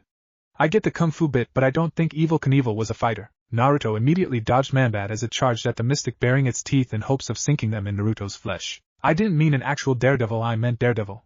You know, the guy who's blind and has super sense that act like a sonar. Ben Affleck played him in the movie version. Even in the heat of battle where Naruto was holding back Man-Bat by holding up the magical staff in the monster clenching jaws, he was more invested on what Artemis had just said. Yeah, I still don't know who you're talking about, I don't see that one, but Affleck was the bomb in Phantoms. Artemis rolled her eyes as she fired off another round of shots. But all her attack did was cause Man-Bat to release its jaws from Naruto's staff and go up in the air again, leaving the mystic to deal with the oncoming projectiles himself. Hey! Naruto cried out as he spun the Ruijingu Bang around with one hand, deflecting all the shots. Granted, Phantoms itself bomb at the box office doesn't mean you can take it out on me. What the hell are they talking about? Karen asked out loud as she was getting more and more agitated by the second. I've had enough of this. It's time I end this myself, she said as she gripped the side of the wall she was somewhat behind and managed to crush a piece of the concrete off of it. But the COS plan had a wrench thrown into it, a wrench by the name of Veil. Said reporter carefully crouched/sidestepped away from her hiding spot as she continued to record Naruto and Artemis fight. I am so going to get a Pulitzer for this, or at least a Neil Adams Award, Vicky whispered to herself as not to get her voice on the video recording put was heard by Ms. Star via superhearing. Unfortunately, the young reporter had her head so far up her own ass that she was inching herself closer and closer to a circuit box that had a very ominous red lever sticking out on one of the sides. Vicky, who was still crouched down, bumped right into the box, knocking herself off balance. Oh crap! She cried out as she waved her free hand around hoping to catch something to stop her from falling, and wouldn't you know, her hand landed right onto the lever, which she then pulled thanks to the unwanted momentum. It was then the giant red neon sign of Stag Industries went out, casting pure darkness on the rooftop as the city lights were too far down to illuminate the area. What the hell? Naruto cried out in slight terror. Hey, Miss Tall Blonde Lady, did you remember to pay your electric bill or something? In the midst of darkness, Karen's eyes were able to peer past the pitch black, seeing that everyone, including Man-Bat, who was still hovering in the air, in the same position as before. Nothing's wrong with the power. A certain delusional journalist pulled the switch for the giant sign out here. Can't you use your magic to, I don't know, cast a spell of illumination or something? Well, I could, or a second later, and a light shined out of Naruto's hand. I can just use this flashlight that I carry with me in case of emergencies. Casting the light around Naruto landed the spotlight on Vicky. He then motioned the reporter to flip back the light switch to turn the neon sign back on. Unfortunately, Naruto had aimed his light on the switch on the opposite side of the junction box. Wait a second, that's not the right switch. But Karen's outcry was a second too late, as the moment the lever was raised, instead of a dim red light of Stag Enterprises, a brighter sign directly above the old one shined, instead colored in the higher end of the spectrum. Man-Bat with its high-pitched vocal cords let out an unholy screech as it tried its best to shield its eyes away from sign by cutting its losses and simply abandoning the area altogether. With the beat of its mighty wings, the creature known as Man-Bat took to the skies once again as it let out a cry of pain and used its internal instincts to gild itself away from danger. Back on the rooftop of what used to be Stag Enterprises, Artemis, Naruto, Vicky, and Karen, all lined up in a row running down vertically along the edge of the building, all watched on as the creature fled from the scene. Naruto and Artemis slowly turned their heads towards the opposite direction as they both glared daggers at Miss Vale. The reporter slowly started to walk away from the edge, intimidated after seeing one of the teenagers summoning out rows of glowing chains from the scrolls still clutched in his hand, and the other shooting out barrages of sharp arrows that had still littered the entire roof. And now, before any of you say anything, I just want you all to know I just saved all of our lives, the reporter shouted as she pointed at the two teenagers and Miss Star, who just had a hand on her hip and shook her head disappointingly at Vale. If it wasn't for me, if it wasn't for you, we would have been able to capture Man-Bat instead of scaring him off. Artemis shouted at the older woman. Now he's probably going to end up hurting someone cause you caused him to run off in a tizzy. Vicky couldn't help but glance up to what it was that made Man-Bat run off. It was a giant neon sign that was hanging just above the old Stag one, but instead of the same calming red, this one illuminated in the bright white, spelling out the words, Starware Industries. Look, I know that you're all upset, but look on the bright side. Vicky held her phone back up and aimed it right at Naruto and Artemis. How about an exclusive? A story about two teenage superheroes fighting a giant monster bat's probably a better story than the story behind. Vicky turned around again and said, Starware Industries, seriously, Starware? Vicky faced forward just to take a step back as Naruto had closed the gap between them. For the record, I'm not super. He paused as he held out his hand and blew out a pocket full of pink dust that covered Vicky's face, causing the reporter to cough, roll her eyes to the back of her head, and pass out. And I'm not exactly a hero, Naruto finished saying as he used his dust-free hand to grab the smartphone from Vicky's hands before she collapsed on the ground. What is that stuff? Artemis asked as she walked over towards Naruto. Sandman's ash. Essentially it knocks people out, and fogs up their memories of the last few hours. Naruto answered as he shrugged. It comes in handy when you just save someone from a horde of hipster teenage vampires and they don't take the whole "oh crap, I can live in a world where aliens are" a totally normal thing, but I'm going to scream for about half an hour when I find out my anti-establishment boyfriend and his friends are the living dead. So you just magically roofied this poor woman, is that what you're saying? Artemis asked in monotone. What? No, I didn't. Come on, that's not funny, Artemis.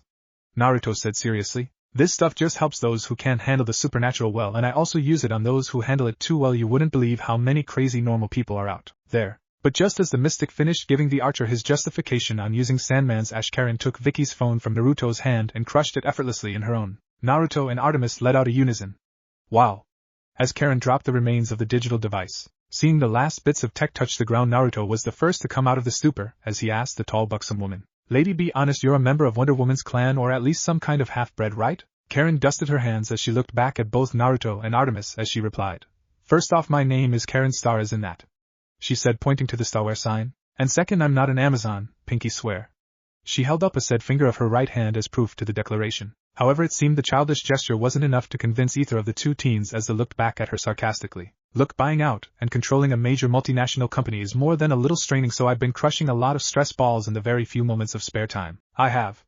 But more importantly, aren't the two of you some sort of monster hunters? You're letting the man-bat get away. Not exactly, Naruto said as he pulled his silver ring off with his teeth and flickered it over to Artemis like a coin. Artemis managed to catch the ring with one hand as she quickly looked at it in the palm of her hand. This isn't the first time I thought I was fighting the wrong kind of monster or lost sight of it. That ring is enchanted to track and follow any creature that it touches that isn't me. Artemis held the ring up like a cell phone with low bars, and moved it in different angles until it started to glow bright blue as she aimed it in the same direction as Manbat took off to. Okay, but we still have no way of catching up to Manbat, not unless you have a magic broom we could ride on. Lightly kicking Vicky, to see if the woman was still unconscious, Karen replied.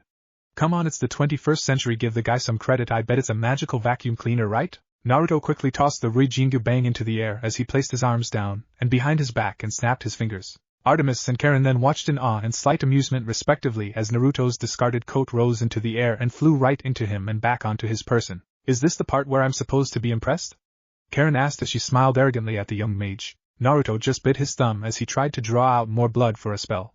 No, but this might be, he said after preforming a series of hand seals that ended with Naruto slamming his hands into the ground that spread out a mystic equation from the impact that led to a great gust of smoke popping out. Taking a few steps back, Naruto raised his hand again, catching the Rijingu Bang as he used it to point at the mysterious smoke, or at least what was hiding within it. Artemis, I'd like you to say hello to a friend. Artemis looked at the smoke and saw the silhouette of some sort of creature that stood on four legs with a horn-shaped appendage on its head as a pair of glowing red eyes stared right back at her.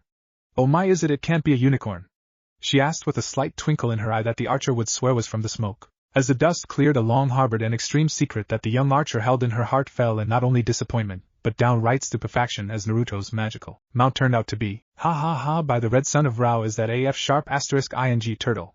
Karen yelled out as she tried to hold her sides in from laughing even harder. Artemis, with her jaw still wide open in dismay, slowly looked back at the giant turtle who apparently had a party hat strapped around his nose, thus giving the illusion of a horn. He's not a turtle, Naruto said as got close and wrapped his arms gently around the reptile's long neck. He's a tortoise, and his name's Max, isn't that right, buddy? Naruto asked rhetorically. Secret disappointment aside, Artemis couldn't help but find it lovable the way the wrinkly old tortoise returned Naruto's affection by placing the bottom of his chin on the top of Naruto's head. Naruto released his grip on Max as he got on top of the tortoise's shell, as he was as big or bigger than an average Galapagos one. Come on, Artemis, you're the navigator. Artemis shrugged as she got behind Naruto, and she sat on Max, placing her hands on Naruto's shoulders. She couldn't help but ask. Max is like a magical tortoise, right? Turning his head, Naruto smiled and said. Just trust me on this, Max can get us almost anywhere in the world. Looking back at Naruto, she smiled back and nodded. Okay, I trust you. Great, you both trust each other. Great team building exercise, kids. Karen said sarcastically. You know, don't take this the wrong way, but you're kind of a jerk. Naruto said with a raised brow. Karen, with her arms folded, tapped her fingers against her arms irritably. Oh yeah, I'm a jerk. Tell me, who was it that dumped a sack full of crap on my rooftop, causing Manbat to eat and roost here in the first place? Naruto puckered his lips as he tried not to look guilty but failed as he held his staff out and readjusted the tortoise's party hat. Max, get us down to the streets, we have a monster to catch. The mighty tortoise slowly, and I mean slowly, turned itself around as it faced the edge of the roof. And my dear readers, when I'm writing the words slowly I truly mean it to the extreme, as these simple movements took a full-blown minute as Max stretched his neck down as he gazed down below, and you can all guess what speed he was going on. And while all this was happening, Artemis couldn't be more embarrassed and Karen couldn't have laughed any louder. But then it happened, the moment that changed everyone's mood completely. Max blinked. In a flash of blue light, and lighting Max, Artemis and Naruto disappeared completely as nothing was left of the three. Karen stopped laughing completely as she looked around the rooftop, only to look down to the street to see that the two teens riding on the giant tortoise were down there. Oh, you got to be kidding me. In a flash, Artemis clanged onto Naruto as she let out a hyperventilated breath and kept turning her head every which way. What kind of turtle is he? Naruto looked over his shoulder again and said, I told you before, he's not a turtle, he's fine tortoise whatever. What kind of magic is this? Artemis asked, frantically cutting Naruto off. Naruto let out a small chuckle as he looked forward. Oh sure, when Max does it it's magic, but when those two guys from Central City are moving it's called having superpowers. Central City? Two guys with superpowers? Wait a second, are you telling me that humans aren't the only ones who can be living conduits of the speed force? Naruto laughed. Now which way are we heading now? Artemis quickly snapped out of her stupor as she placed the silver ring on her finger and held up her hand until she found their heading straight ahead. You heard her, let's get going, Max. Naruto yelled out as he gently tapped his foot alongside the semi-giant reptile's shell and pointed the Rui Jingu Bang in the direction. Artemis pointed out. How long are you going to be using that thing? Artemis asked, referring to the mystical relic. And just as Max slowly lifted a foot off the ground and just as slowly took a step forward, Naruto had just enough time to reply. Well, I usually stow it in the weapons vault I keep in my stomach, but it takes me a while to swallow things as big this. The archer riding shotgun on the tortoise couldn't help but smile slyly as she leaned forward, whispering, You know, just for the record, I don't have a problem swallowing anything big. Naruto's face turned into a bright shade of scarlet, even more so than when his face was smacked by Karen's rock-hard chest. Wait, what? The mystic asked just as Max's foot touched the ground, propelling forward in more than average super speed. Gone and out of sight, the flash of blue light from their exit didn't go unnoticed by the few pedestrians on the street, but more specifically it didn't escape the eye of an older gray-haired, slightly bald gentleman dressed as a chauffeur sitting behind the wheel of a black Gothic-like luxury car parked right in front of Wayne International Plaza. The moment the gentleman saw the two teenagers riding on the giant tortoise had disappeared, he raised a curious brow and calmly pulled out a black smartphone. Call Master Bruce. He commanded, his eyes never leaving the street. Wayne International Plaza. So it was like this when you got here? A man with jet black hair wearing a suit just as dark, in his early 30s, asked the two people who stood behind him dressed in security guard uniforms. It's just like we said on the phone. One of the security guards said, an older white-haired man, as he adjusted his uniform cap. The secondary security measures alerted us about the intruders. We came up here as soon as we could. But the second we got to the access door, someone had tampered with the electronic lock, just like the roof's motion detectors. The other guard, a young woman with brown hair, finished as she pointed backwards to said door that had been rammed open. Bruce Wayne, a man who was known in the media as the Prince of Gotham, didn't have on the charming smile that his staff and everyone else in the daytime were used to seeing on the Playboy, but a neutral expression that he reserved for his other nighttime exploits as he looked down to the building across the street, seeing a completely different neon sign light up then before he entered his own building. Bruce filed to look into whatever Starware Industries was for latter in his memory palace as he turned his attention towards the lone sniper rifle still mounted on his roof top, along with the strange journal he found close to the sniper's nest. Mr. Wayne? The slightly brooding billionaire closed the journal and looked over towards the female security guard who was trying to get his attention. Do you want us to alert the authorities about this? Yes, of course. Bruce paused as he looked at his phone, seeing that Alfred was trying to call him. But make sure you contact Lucius Fox first. I want him to analyze how anyone disabled the motion detectors in the first place, and to see if he can lift any fingerprints off that weapon, and those drink cups are unwanted guests left behind first before anyone from the GCPD. Understood? Both guards looked at each other before looking back at their boss. I'd like to know who is planning to use my building as a nest for target practice tonight, Wayne stated rather firmly. It was more than enough to get both guards to take the request without question. No problem, Mr. Wayne, I'll contact Mr. Fox right now, the older security guard said as he pulled out his corporate Wayne tech phone. Yes, Alfred, what is it? Bruce asked one of the oldest if not first person he had on his staff. Sir, I thought it might interest you to know I saw something rather unusual only a few minutes ago, the English gentleman said over the line. Alfred, this is Gotham City. You're going to have to be a little more specific on what you mean by unusual. Naruto, can we stop for a second? Artemis asked rather loudly as Max finished taking another step. Sure, I think I know where we're heading anyway. We're close to Gotham. You Man-Bat must have double-backed here. Taking a few deep breaths, Artemis looked at the glowing ring on her finger as she decided to use this opportunity to prepare for whatever was coming next. Naruto, if Man-Bat isn't a werewolf, sorry, War-Bat, then are we dealing with a giant mutated flying rodent? Honestly, that's probably that best case. That didn't put Artemis' mind at ease. Okay, then are you going to tell me what's worst case then? Naruto took a deep breath himself as if he were telling Artemis to brace herself for his next statement. We might have some type of vampire on our hands. Artemis took the new rather well, not showing any fear whatsoever. Oh, then that shouldn't be a problem. You fought vampires before, right? All we need is some holy water and wooden stacks. Reaching for the ammo she had strapped to her belt, she pulled out a round of wooden bolts to form her crossbows. I already have the stake part covered, so I'm ready to channel my inner Buffy Summers. Well, I hate to tell you this, but the whole stake to the heart thing is just Hollywood garbage again. It's not going to work.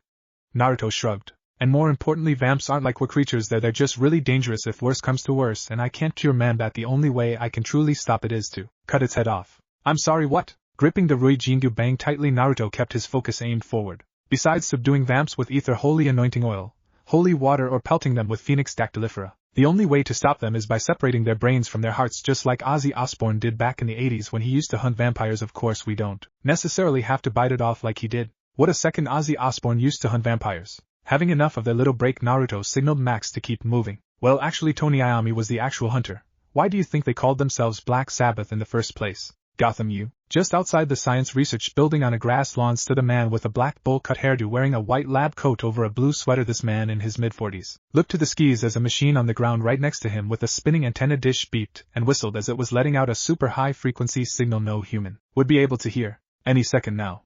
The man said as he looked at his watch as he heard a familiar high-pitched scream. Man-Bat, who had recovered his sensitive sight, flew down towards the man in a lab coat, flapping his wings as he landed right next to the man's machine. Man-Bat let out another cry as it used its wings thumb to touch the side of the machine in curiosity. The man in the lab coat wasn't at all surprised by the monster before him. If anything, he looked down at the creature with a look of deep pity. For what it's worth, I'm sorry it's have to come to this. He slowly pulled out a pistol from his coat pocket and aimed it right for the creature head. Goodbye, Kirk. But the man's final farewell never came to pass as the Rui Jingu Bang flew out of nowhere and smacked the pistol right out of the man's hand. Son of a bitch! The bowl-cut man screamed as he clutched his hand in agony. The man's yelling was more than enough to get Man-Bat's attention, as the monster was no longer interested in the machine as it spread its wings out, letting out a roar. No, wait a minute, Kirk, calm down. The man in the lab coat yelled as he tried to reason with Man-Bat.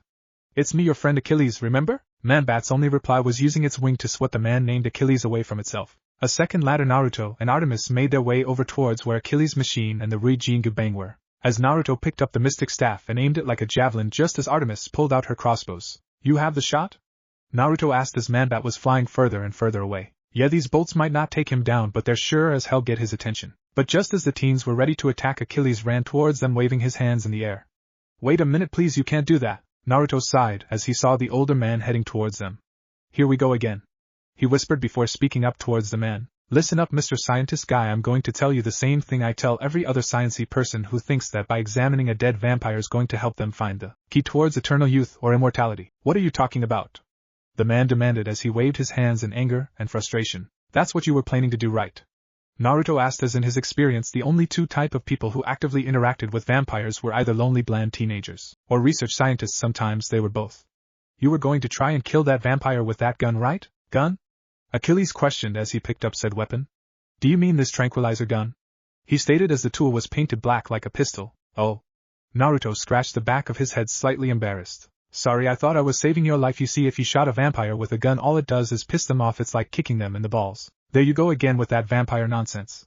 That poor creature isn't a movie monster, he was a man by the name of Kirk Langstrom who has been affected by curse of his own creation. Naruto stood silent for his moment as he nodded his head. I see you. He tried his hand in sorcery and ended up cursing himself with an animal spirit. Transmogra. Achilles let out a frustrated sigh as Artemis asked Naruto with slight humor in her voice. Are you trying to say transmogrification? Without turning around to address her, Naruto thanked her. Yes, thank you, Artemis. Did your friend Kirk curse himself with a transmogrification ritual? No. It was an experiment, a science experiment, that went wrong, all right. Artemis stepped forward and stood next to Naruto. Why don't you start at the beginning, Dr.? It's Professor, actually. The man stated as he looked behind himself and into the sky to see his fallen friend had long since fled again. Professor Achilles Milo. So you're saying the reason why Dr. Langstrom turned himself into a half-man, half-bat creature was because he wanted to get rid of his cancer? Inside the science building, but more specifically in one of Gotham U's many private research labs, Professor Milo rummaged behind his desk while Naruto and Artemis stood at the other end, as the former having asked the opening question as he scratched his head in confusion. I assure you Kirk had no intention of becoming some sort of hybrid, Professor Milo said as he pulled out a series of folders from the desk. The two teens saw some of the papers spilling out, each one detailing a DNA strain along with footnotes explaining each piece of genomic data. Milo eventually found what he was looking for in the form of a flash drive which he placed in his computer. He then activated a sequence for a screen to pull down over the whiteboard behind him as he showed what was on the files via projection. You see, around a few decades or so ago there was a visiting German professor who taught in this very university for a semester or two named Dr. Karl Helfern. Milo's first slide was a picture of Dr. Helfern's faculty photo, which showed him as a middle-aged man with balding hair on top but with black hair on the sides with a matching beard. But what made the old doctor stand out was his taste in fashion, as he was dressed in a fancy black suit with a white bow tie and a monocle resting on his left eye. Are you sure this guy was teaching here in the 90s and not the 19th century? Artemis asked. He looks like Colonel Clink from Hogan's Heroes. Milo looked slightly annoyed but progressed with his impromptu lecture just the same.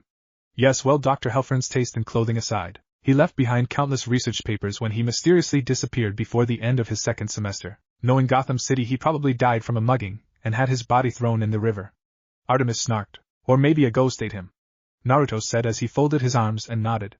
Trust me, it's been known to happen. Why, yes, well, whatever the case for his disappearance, it is the legacy he left behind in his work on genetic modification that will continue to go on. Milo showed another image. This time it was a DNA sequence just like the ones on the papers splattered around the desk. But what made this projection slide different was the chemical structure formula right next to it. You see, it might have been Dr. Helfern who created the map, so to speak, but Kirk and I were the ones who plotted the correct course. With Kirk's expertise as a zoologist and my own brilliance as both a world-renowned chemical and genetic engineer, we were able to find the correct genetic markers in the animal kingdom that could very well cure any disease known to mankind. Milo ended his statement by raising his fist into the air and looking up at the ceiling titles as if he were asking God himself to throw another challenge at him. Artemis couldn't raise her eyebrow any higher at Milo's excitement as she looked over to Naruto for a rebuttal, but looked at the mystic even more strangely as he was looking at the projection of the chemical formula and DNA strained rather intensely, as in his eyes were wide open and he wasn't even blinking. The archer then turned her attention back to the professor. Look, Professor, I'm not going to pretend I really understand most of this because I'm going on a sophomore education over her. Artemis paused as looked back at Naruto, who only turned his eyes balls in her direction. I have a GED that I got from taking night classes at an upstate junior college. Looking back at Milo, Artemis dragged out the word rigged, as she couldn't stop watching Naruto, who was watching the screen so intensely, but she found the strength to do so anyway. The point I'm trying to make is, can you explain to us how injecting yourself with bat DNA could actually cure you of anything? Well, I don't suppose I should be all that surprised. You are, after all, children, Milo said rather arrogantly as went to another slide. This one was a picture of a bat that was spread open-winged with a caption that under Desmodus rotundus, or in layman's terms the common vampire bat.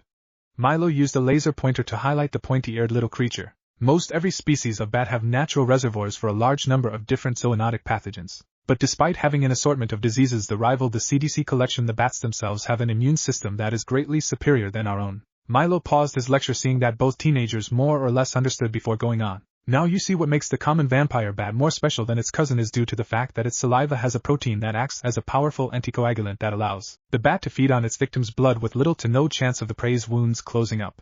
Anticoagulant. So what, you guys were trying to create some sort of super drug that could treat blood clots? Artemis asked. Milo looked slightly amused. That's a rather astute assumption for a sophomore. Tell me, do you know someone who developed clots in their body one time or another? Artemis narrowed her eyes as she folded her arms. Is that really important right now? She asked defensively. No, I suppose. But formula wasn't meant to treat mere blood clots alone, but help and cure patients with lymphoma. Patients like Kirk Langstrom. With a final click, Milo showed the last page of his slideshow, which was a diagram of a human highlighted around the neck area. Originally, our combined efforts were intended to boost the immune system and eat away at the cancer cells located in the lymphatic system. Shutting the projector off and walking over to a clear cabinet, pulling out a test tube from the rack. But Kirk, he was impatient, and was rash, using an unfinished version which mutated his cellular structure into the creature you face tonight. Wow, I don't know if it's ironic or some kind of twisted fate. Naruto said sadly. What is? Artemis asked. That Dr. Langstrom got the same disease that he spent all this time on to find a cure for. At that moment, Milo held a vial in his hand while giving Naruto a deadpan expression. It's not ironic. Kirk specifically tried finding a cure for his particular strain of illness. That's why this treatment can only fix blood-based cancers. Oh yeah, that'd be one good motivator. Still, Artemis said as she leaned back on one of the lab's counters as she folded her arms. I can't help but think the FDA isn't going to okay a drug or serum that turns cancer patients into a giant bat monster if they don't get the dosage right. Professor Milo Actual turned and spat angrily into a sink.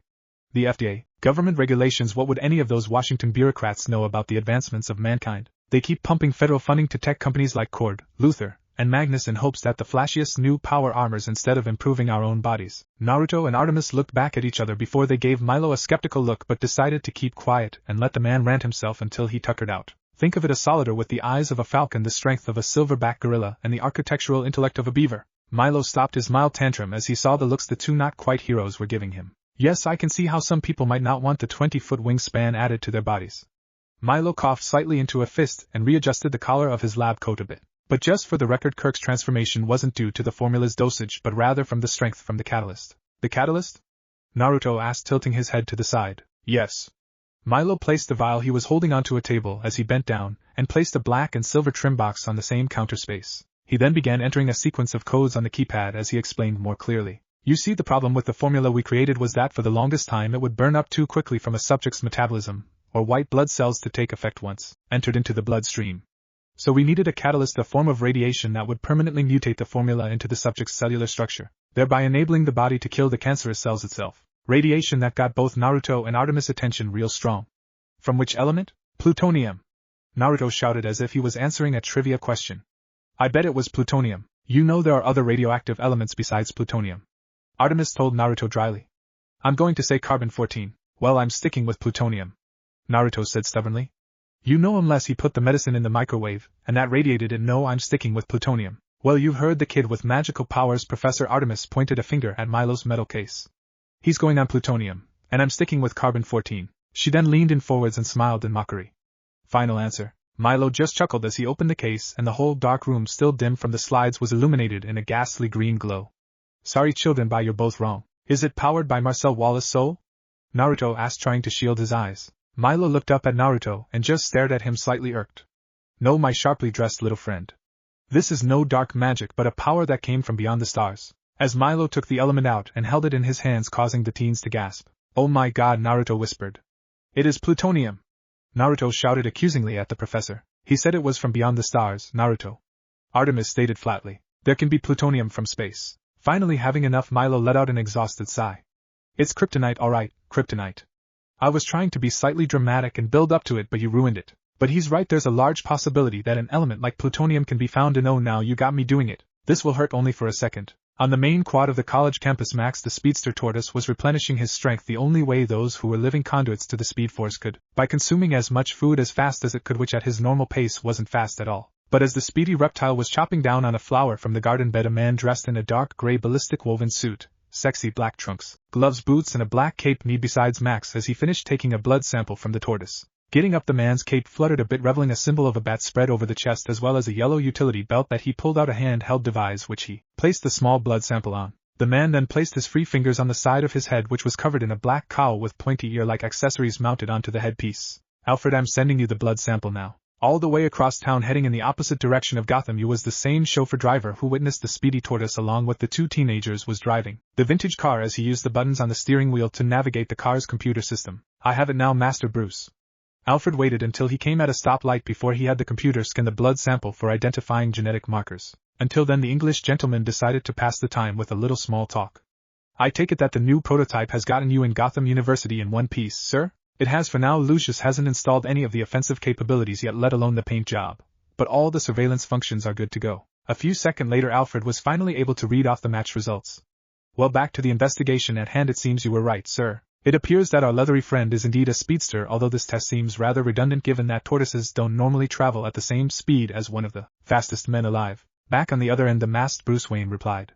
There was no doubt that this tortoise has the power of the speed force coursing through its veins. I was able to track him down in the first place by following the ion trail it left in its wake. But what I want to know is which speedster in the Justice League database does this tortoise have the same altered genetic structure? The light turned green on Alfred as he was able to click and compare the blood sample. Sir, it appears as though Mr. J. Garrick of the Justice Society of America and the tortoise have the same chemical charge in their systems. Looking back down at the reptile in question, Bruce saw it paid him no mind as it was still enjoying its late-night meal. I remember years ago when I met the original Flash, he told me the story of how he obtained his speed. He mentioned that the chemical company he was working for, Mercury Labs, had a tortoise as a mascot that they named Max. As if on K, Max turned his long neck and looked back at Bruce as he still munched on the flowers in his mouth before turning his head back, letting out one of his patented hums as he began walking towards one of the campus buildings. Based on the descriptions you gave me on the two teenagers, I have a very sneaking suspicion that the boy wearing a suit might be Naruto. Alfred stayed silent for a moment before he responded back. Well, I was hoping to tell you this rather later, Master Bruce, but Lucius was able to identify one of the set of fingerprints left behind on the rooftop. Pulling out a grappling gun from his utility belt, Bruce fired a line onto the side of the building. And, I'm afraid they do belong to young Naruto, but I'm afraid that's not all. When Lucius sent us the fingerprints, they were automatically cross-referenced with the person of interest at a large number of open and closed crime scenes that were, and I quote from some of the lead investigators, something out of the Twilight Zone and or the Dr. Mystic Mystery Hour, with a snag of the line indicating that the hook was sunk and Bruce pressed the reeling button and shot into the air. I knew that this was bound to happen. Naruto isn't the type of kid to stay on the sidelines forever. If it wasn't for the fact that he hates me, I would have invited him to join the team by now. Aren't you being rather dramatic? I'm sure Naruto doesn't hate. As Bruce detached his grapple and pried open the window of the building, he ended the call by saying, Alfred, he said it to my face 5 years ago. I'm not guessing teenage hormones and attitude did anything to lessen that disgruntlement. Wait, so you're telling me that kryptonite is radioactive? Naruto asked as he looked back at the glowing sliver in Milo's hands. Yes, but I assure you we have nothing to worry about. Milo placed the sample piece back into the case and closed it. The effects of raw kryptonite on humans are 100 times slower than what I can only estimate on Kryptonians themselves. Where did you manage to even find kryptonite anyway? Artemis asked. Isn't just a pound of that stuff worth more than a college teacher's yearly salary? Milo looked nervous for just a second before he put back on a knowing smile. Well, that's what research grants are for. I mean, we were lucky enough to earn 2 from some very interested outside parties, hoping our research would be beneficial towards them. Which is why I asked you two to follow me back to the lab tonight. I thought it was so we could learn more about Dr. Langstrom in order to help him. Artemis narrowed her eyes a bit, trying to get a read on Milo's true intentions. It is, but also to ask for your discretion on what happens next. Taking the vial he pulled out from before Milo loaded it into a medical injection gun. What's that for? Milo smiled slyly as he held the gun out and aimed it right at Artemis. For about a few seconds he said nothing but kept the device held up, casing both Naruto and Artemis to tense up, only to look confused as Milo let his hand go slightly limp and rotating the gun around so it was upside down with the syringe pointed towards him and the handle at the archer. Since you broke my tranq gun, I'm afraid all I can offer you is this. Milo shook his hand, signaling for Artemis to take the tool, which she quickly did. This jet injector contains a sedative that should be powerful enough for you to knock Kirk out safely. After that, I'd much appreciate it if you brought his unconscious body back here so I can study him and hopefully reverse his current condition. I've seen something like this before in movies, Artemis said, lifting jet injector up a bit. They can only be used in close quarters, right? Yes, extremely close, Milo corrected. You'll have to inject him right at skin contact for it to work. Artemis took the jet injector from Milo and placed it in one of her shoulder holsters. So I'm going to take a wild guess that you're not coming with us. Milo held up his hands and started to move them in a no gesture while smiling. As much as I care about Kirk, I'm afraid I'd only hamper in his rescue out in the field. But I'm sure 2 well-trained vigilantes like yourselves are up for the task. I have a question, Naruto said as he raised a hand. When we bring Doc Langstrom back here, where are you going to keep him until he's turned back into regular person again? Of course, there's a more surgical lab right below us that I've already prepared with a few adjustments. I'm sure Kirk will be comfortable until he's back to his old self. The gleam in the professor's eye didn't go unnoticed. Okay, but how are we going to find Dr. Langstrom now? Artemis looked at Naruto as she held up the tracking ring. I've been waving my hand around this whole time, but I don't think I can get a signal. Naruto walked over to Artemis and gently held her hand. Twisting the ring slightly to the right, Artemis watched as a glyph appeared on the silver band, glowing in the same blue as when it was near a target. And then suddenly, like magic, the glyph projected a beam of light that materialized into a transparent 2D map. See right there on the map, that blinking red dot? That's where he is, and that green arrow's where you are. Get it? Green arrow. Yeah, I got. It's because you're like a green arrow in the... Yes, Naruto, I get the joke. You can let go of my hand now. Naruto immediately released his grip as Artemis looked back at him slyly. Come on, Magic Man, we got a man back to capture. Artemis pulled out one of her crossbows, dashed to the nearest open window, and jumped out while firing a line into the night. Milo looked rather perplexed as he looked from the gaping window to Naruto, who just smirked. Your friend knew there was a door right there, right? He said somewhat sarcastically as he pointed to said door. Yeah, but you know us young people. Professor Naruto casually walked over to the same open window. We love to make a dramatic exit. And with a snap of his fingers, Naruto disappeared in a puff of smoke. Milo fixed his coat again as he walked over to the window and closed it. Hopefully there won't be any more surprises tonight. I wouldn't count on it, Milo. A mysterious voice spoke, followed by a pointy-eared shadow that casted over the professor. A cold bead of sweat ran down Milo's spine as he turned around with all the fear in the world plastered on his face.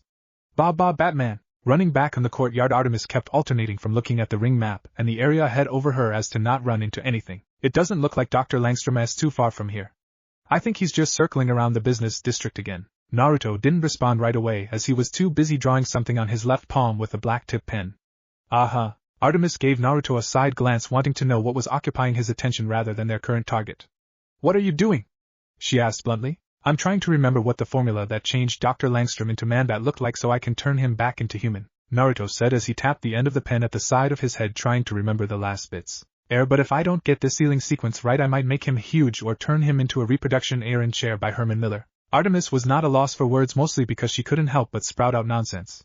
How, why, what? Naruto held up his palm, showing her his hand doodle. If I place the Manbat chemical formula around my standard shape-shifting suppression ceiling array, I should be able to turn Dr. Langstrom back to normal. Or you might accidentally turn him into a coffee table. No, I totally get it. There was a hint of sarcasm in Artemis' tone. Oh yeah, like that's so hard to believe. Naruto retorted just as sarcastically. What about a chemical that turns people into bad hybrids, huh? You just slap the word science in there and all of a sudden it makes sense that mixing a bunch of nonsense together gets you an army of Manbats go out, and not blood poisoning. Artemis could see Max up ahead taking it as a K to slow down but still asked Naruto. It sounds like you think that Dr. Langstrom's transformation wasn't an accident. Naruto put his pen away and started to air dry his hand. Maybe it was. I can't really saw that part for sure, but you can't tell me that Milo guy didn't give off a mad scientist vibe. Well, it depends on the context. Artemis shrugged. I mean, he was pretty mad about FCC regulations, sure, but I don't think he's mad crazy. Alright, but you have to admit that something about him is not right. I mean, come on, did you see his haircut? Almost every kid who's gotten a bowl cut always grow up to be an antagonist, or at least a creep. Antagonist? Artemis asked curiously, as it was a rather odd terminology. It's the politically correct term to refer to some who is a quote-unquote bad guy. Naruto said, giving finger quotation marks. But yet Damien Thorn from the Omen bowl cut and an antagonist. Mandark from Dexter's Laboratory bowl cut and an antagonist. And Curly from Hey Arnold was an antagonist in that one episode he framed Eugene for pulling the school's fire alarm. Is that enough proof for you? All that proves is that you watch too many cartoons. Artemis replied with dry sass. But I'm willing to admit that I think Professor Milo's not telling us everything. But we should first concentrate on catching up with Dr. Langstrom for now. If your spell works, we can ask Langstrom himself on what's really going on. Yeah, except we have no way to catching up to him now. Naruto shrugged as he walked over towards Max. What are you talking about? We got Max, Artemis pointed out as she too came over towards the speedy tortoise. What, is he out of gas or something? In a way, yeah? Naruto grabbed the sides of Max's head and panned it towards the archer, showing that the tortoise was munching on a flower as it slowly slurped up a steam like a strand of spaghetti.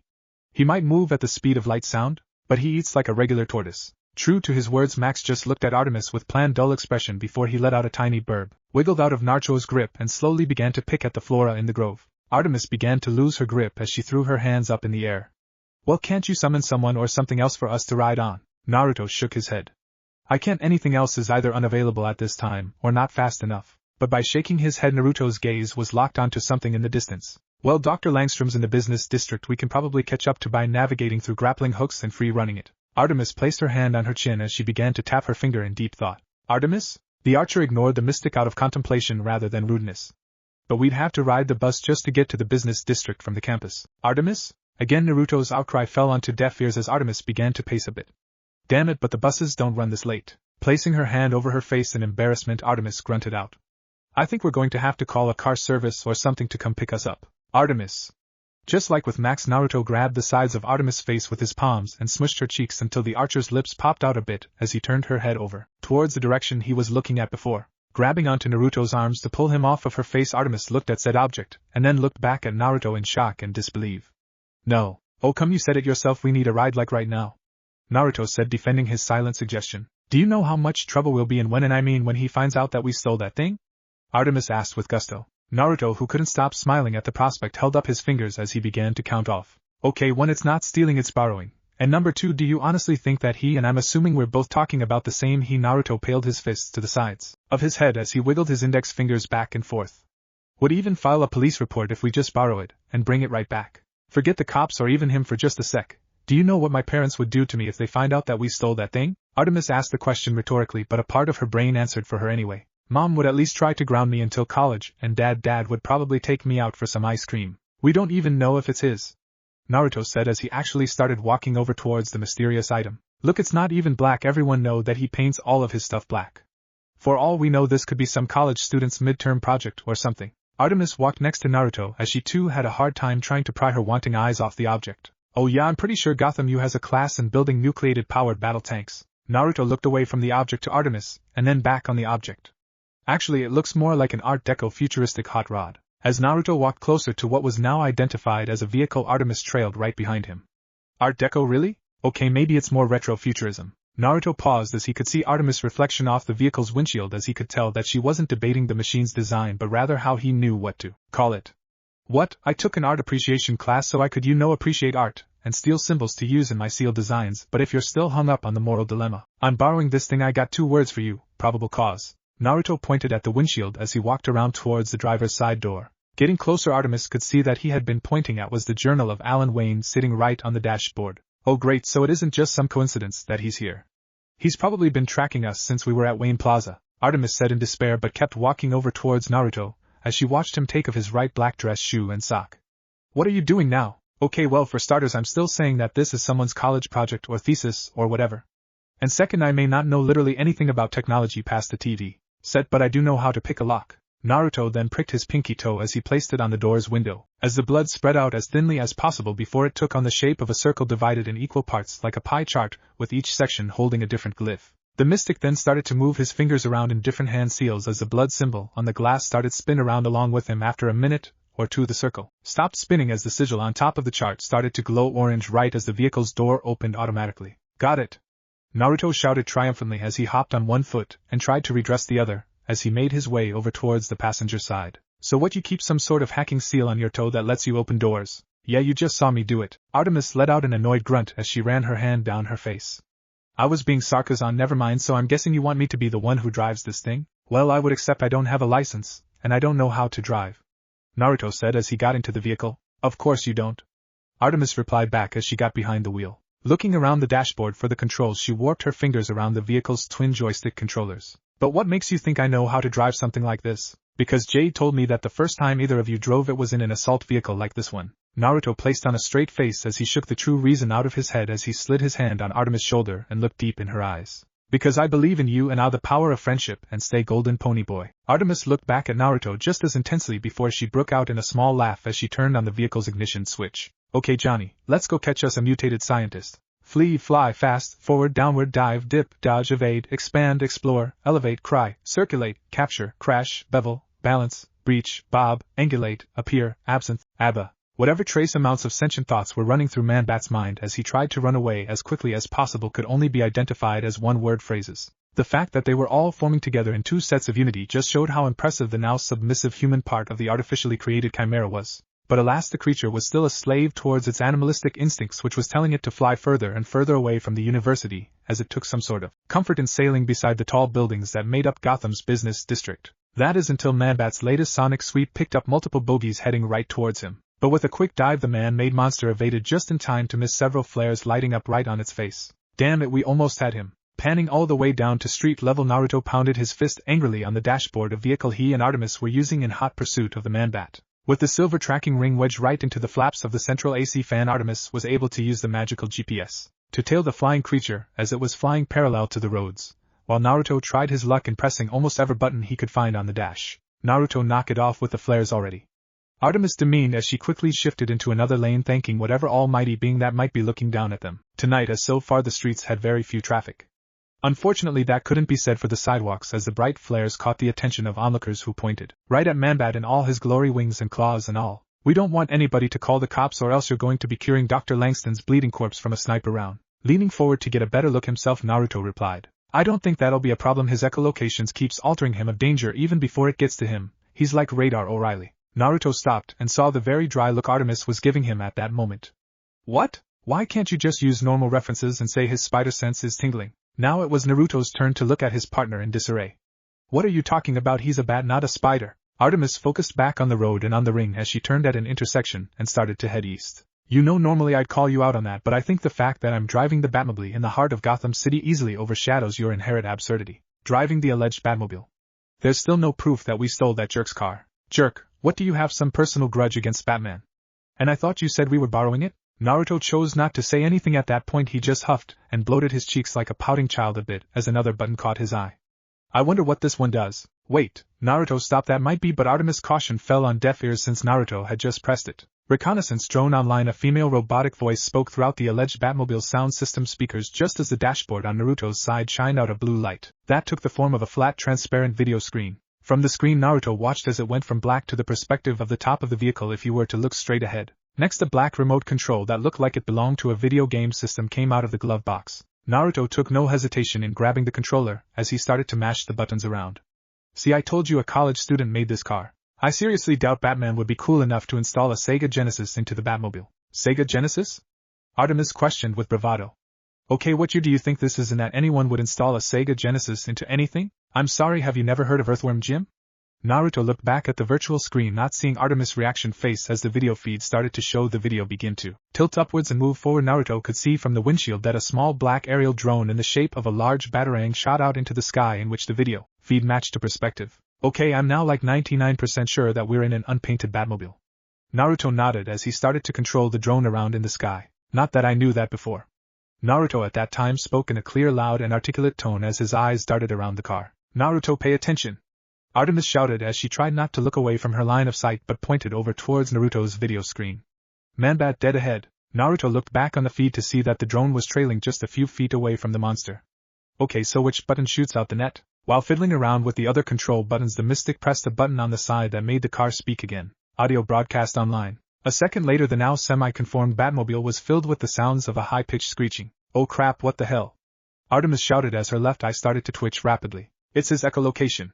Naruto placed his hands on his ears to try to block off the sound. Unfortunately, Artemis could use the same move as she needed both hands on the wheel air driving controls. On a normal-sized bat, it just sounds like a bunch of squeaking and chirping, but with him it's like if the sounds of nails on a chalkboard had a baby with the singing of a yodeler. Isn't there some way we can jam his echolocation? Artemis asked as she took a sharp swivel to evade another car. Well, sometimes when two bats are after the same food, like a moth or something, the bat that's more further away will send out its echolocation at the same time as the closer bat. It pretty much scrambles their senses until they fly away or crash. Naruto shouted over Manbat's echolocation. Then it's a good thing we have a bat of our own. Artemis, still following the tracker ring and drone visual, synced her next few turns perfectly, all day while her eardrums were at the mercy of Manbat. Naruto tried to see if the drone has a recording function. If we copy Dr. Langstrom's, we can broadcast his own sound waves and use them to make him crash into one of the buildings. Even with the extremely uncomfortable noise, Naruto managed to muster up a shocked, comical facial expression. But that sounds so mean. Naruto. Okay, here goes nothing. Naruto didn't start messing around with the drone's controller again. This time he looked towards the right side of the virtual screen to see a few icons highlighted indicating different functions. Raising a finger, Naruto clicked on a circle icon that had the words rec under it, only to hear the care say, "Function unavailable." Naruto pressed the button again, and like before, the Batmobile's voice overrang over Manbat's screams. "Function unavailable." Naruto grunted as he began pressing the button over and over again. "Function unavailable. Function unavailable. Function unavailable. Function." Naruto finally slowed down enough so as the last press was more of a norm, causing the Batmobile to say one last "Function unavailable." Clear and undisrupted by itself. Naruto, if that stupid button wasn't going to work the first time, Artemis shouted out of both frustration and anger, only for Naruto to scroll his finger all the way down to the corner of the screen and press a button in the shape of a megaphone. "What made you think it worked?" The next Artemis' voice dipped all the way down as she realized that the loud screeching musical stylings of Dr. Langstrom had disappeared completely. "Well, that didn't work," Naruto stated as he used his pinky finger to dig in his ears. "Good thing there's a mute button." Artemis mulled over but said nothing at Naruto's previous actions as she grunted out. "Is there anything else that can interfere with a bat sonar? Hold on a second."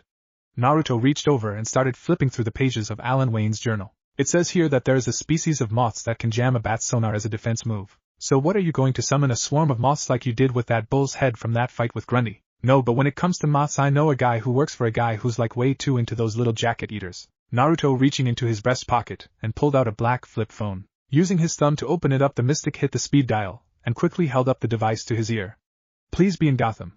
Please be in Gotham. Oh hey Gary." Naruto's voice picked up in a friendly manner, but the look of anxiety was still on his face. "Listen Gary, I'm calling because no, I can't hang out right now. "What? No, I'm working on a job right now." Naruto paused for a second as he ran his hand down his face. "Gary, I don't care if there's a Lord of the Rings marathon on right now because I think those movies are boring." Artemis, not able to hear the other end of the phone call, was trying to understand what was going on right now as she looked at Naruto trying to drive and pay attention to the boy's call. "It's like 3 hours long. I don't know, I guess in that genre I just like Willow better." "No, not the gay which I'm talking about, the movie Willow. You know Warwick Davis." "What? Yeah. I know he played one of the space teddy bears from Star." "Okay, I'm sorry, yuck, whatever. I didn't call you to talk about movies. I need a favor, but it kind of depends if you guys are in Gotham." In an unknown location in what looked like a circular royal throne room decorated in mauve and marigold, a villain sat on his chair of power that was seated in the middle of the room, and below his feet were a series of computers and workstations surrounds him that were being operated by a crew of loyal henchmen. The henchmen all dressed in the same uniform of black bodysuits that covered everything but their faces under gray jerkins, shorts, gloves and boots with gray Google masks in the shape of moth wings with blue-tinted lenses, all slumped in their chairs looking bored, were sleeping or just faking that they were working.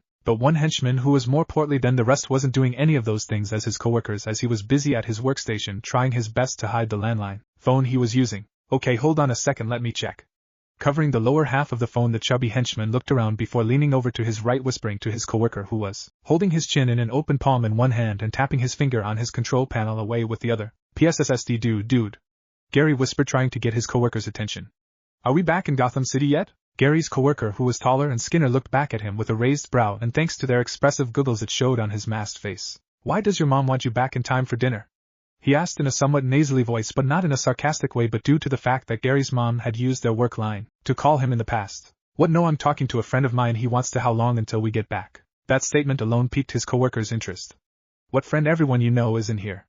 Is it one of the guys down in the engine room?" "No, he's not a henchman. Now are we done playing 20 questions, or are you going to tell me? 34? Okay, keep your tights on, geez. Look, we're still at the Legion-sanctioned fueling station in Bloodhaven. Gotham's just across the bay, all right." The henchman numbered as 34 stated as he pointed down at his monitor that showed the current energy levels of the flying fortress that they were in. Gary uncovered the telephone as he spoke back to Naruto. "Yeah, we're close by. No, we weren't out arching. The boss had to go to secret circle of secrets meeting at the Legion of Doom headquarters. I don't know what it was about. All the villains made us henchmen and technical support stay in the parking hangar. So lame. So why are you calling again?" But as Gary was chatting away, the big chair that was fixated a few steps higher than the rest of the flight deck sinisterly spun around until the leader of this bunch of henchmen was looking right at Gary. "Henchman 31. A diabolical voice said out loud, getting all the other henchmen to immediately to shape up as they all pretended to look busy now. Gary swiveled his own chair around as he got up and saluted his boss with the corded telephone in his hand. "Yes, my liege," Gary shouted, answering to his designated henchman number. Rising from his throne wearing a black bodysuit with his muscular chest and shoulders covered in white fur material, razor-sharp gauntlets with mounted wrist shooters, a back that held up a pair of expandable pale gray wings that had a hypnotic circular eye-like design on them, while styling a helmet cowl complete with an upgraded version of tinted goggles and mechanized razor-sharp teeth that moved to the contours of his facial expressions, was the one, the only Killer Moth. "I still can't believe he got us to call him that," a random henchman said to another, as he tried his best to whisper. "Sure, it was the only way we could get him to buy a bumper pool table in the rec room," the other henchman whispered back. Unfortunately, the conversation was picked up by the mighty masked Lepidoptera as Killer Moth held up his wrist and aimed it at the first doubting henchman. "Silence!" Killer Moth commanded as a dart fired out of his wrist and shot the henchman right in the forehead. "I won't have my authority questioned by the likes of any of you sorry excuses of slack-jawed worker drones. You." KM then pointed over to one of the henchmen guarding the right side of his chair. "Take henchman." Killer Moth paused as a silky feminine voice spoke from the sideline said. 47. Henchman 47 to the Chamber of 1,000 Torments. There, I want 47 to suffer torments 7 to 999, but make sure henchman 40 administers torment 74. He's the only one who knows how to work the power hose. "Yes, Killer Moth."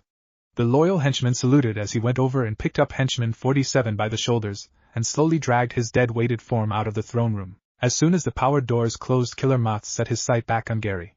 "Now, henchman 31, what were the rules again about making personal calls during work hours?" "Wait a second before you kill me or put my feet in a tank of mutated lobsters. You should know that this is totally a business call," Gary said frantically as he waved his arms about. Sitting back down on his throne, Killer Moth squeezed the armrest of his chair before he interlocked his hands and held them up, menacingly. "Oh, then by all means 31, tell me who you have on the other end of that call so that they too can suffer my wrath if your following words displeases my piqued interest in any way." Gary, having been a seasoned henchman, was under the impression that after all the closest times he was close to biting a bullet and coming unscratched from Great Falls, that he really had no reactions to Killer Moth's threats, as he went ahead and said, "Okay, so get this, a friend of mine just called me about a Batman sighting. Apparently the Dark Knight's out right now flying all over Gotham's business district testing out some sort of realistic-looking bat flight suit." "Really?" They did pique Killer Moth's interest, as the gears in his head started to turn. Yes, I see. No, indubitably our beloved Caped Crusader has chosen to embrace his animal persona a bit more strongly now. He's using some sort of guidance system based on a bat's sonar capability. Echolocation. The same silky voice from before spoke up, causing Killer Moth to focus his attention towards her. Sitting at a desk more elegant and tastefully decorated than the henchman, a long ebony-haired woman with ivory skin wearing a dark evening dress paused her work as her ruby eyes glazed deeply into Killer Moth's. Sonars, essentially radar detection used in an underwater 360-degree environment. Bats use echoes to locate their intended targets in front of them. Hear the difference. The beautiful woman went back to work and chuckled to herself from her play on words. "Lady Nocturna," Killer Moth said dramatically as he rose from his seat once again. "If I told you once, I've told you 1,000 times, never correct me in front of my minions." Nocturna didn't cower in fear like most would in her situation. Instead, she just glared right back silently at Killer Moth. "But back to the matter at hand, if what this friend of yours says is true, then Batman won't be expecting a surprise attack during his little field test." Killer Moth then shook his closed hands back and forth in excitement like a school child about to visit his favorite pizza casino. Oh man, I could really get in some good arching out of tonight. I need it after the day I've had. To add to his stress, the villain placed his hands on his lower sides and stretched out his back just before striking a dramatic pose and shouting at the top of his lungs. Minions, set a course for Gotham City at once. We're still refueling. The henchman 34 said as he swiveled his chair around and raised his hand as if he were in high school. Did you want us to stop or? Killer Moth dropped his pose as he asked. Well, how much power do we have right now? Turning around to check his screen, henchman 34 answered. Enough for us to get to Gotham, not enough to get back to Niagara Falls. What, oh damn it! Killer Moth stomped his foot as he cried out. But I want to kick Batman's ass now. This is totally the best time to kick Batman's ass. Wait, hold on a second, boss. Henchman 34 typed a few more commands as he double-checked his work. If we stop at the Legion of Doom station in New York after we arch Batman, we should have enough power to make it back to our home dock. Killer Moth scratched his metal chin for a second.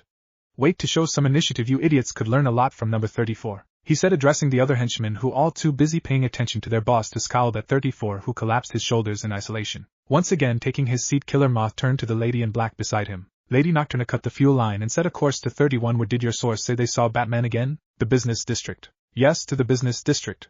Killer Moth waited for a couple of seconds, starting at the giant video monitor the size of a movie theater screen, but saw that his ship wasn't moving at all. Nocturna, I gave you an order. Nocturnal refused to look at Killer Moth as she got up and threw her head up in anger. Do it yourself, Mr. Big Pants. Killer Moth looked back at Nocturna in silent annoyance as he tapped his fingers along his chair as he turned his head away and folded his arms.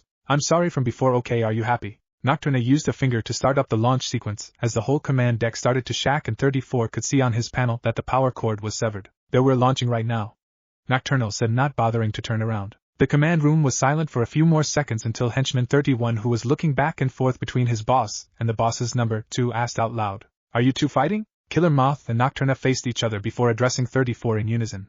Get back to work. Back down on the mean streets of Gotham, Artemis and Naruto were still in the Batmobile, still trailing Man-Bat, who was actually doing laps around all the tall skyscrapers. Okay, Gary said, Killer Moth's command ship should be here in about 2 minutes. Naruto stated as he closed his phone and placed it back in his pocket. If he's super obsessed with moths like any other themed villain, then he probably has a gadget or something that can mimic the echolocation jamming abilities of a tiger moth. Artemis stayed silent during the call but finally spoke up as something had been bothering her for a while. I still can't believe that you're friends with a supervillain's henchman, she said as she flexed her fingers on the steering wheel. I mean, I know you're not exactly a superhero, but don't you find it weird to have any kind of positive connection to a criminal? Naruto dipped his head down with his arms folded. The expression of his face held the steady gaze of a philosopher contemplating the duality of good and evil, right and wrong, Led Zeppelin and Taylor Swift. Only to snap his head right up, look at Artemis, and smile. Not really. I mean, Gary might be a bad guy, but he's not a bad guy. If that makes any sense. Besides, I'm mostly fighting ghosts, zombies, demons, or pirate zombie ghosts. Compared to that, Killer Moth's just an annoying loud jackass in a stupid costume. He's harmless. Didn't he once capture Robin and broadcasted the boy wonder slowly being encased to death from a pair of robotic silk spinning caterpillars? Naruto went silent for a second before saying back.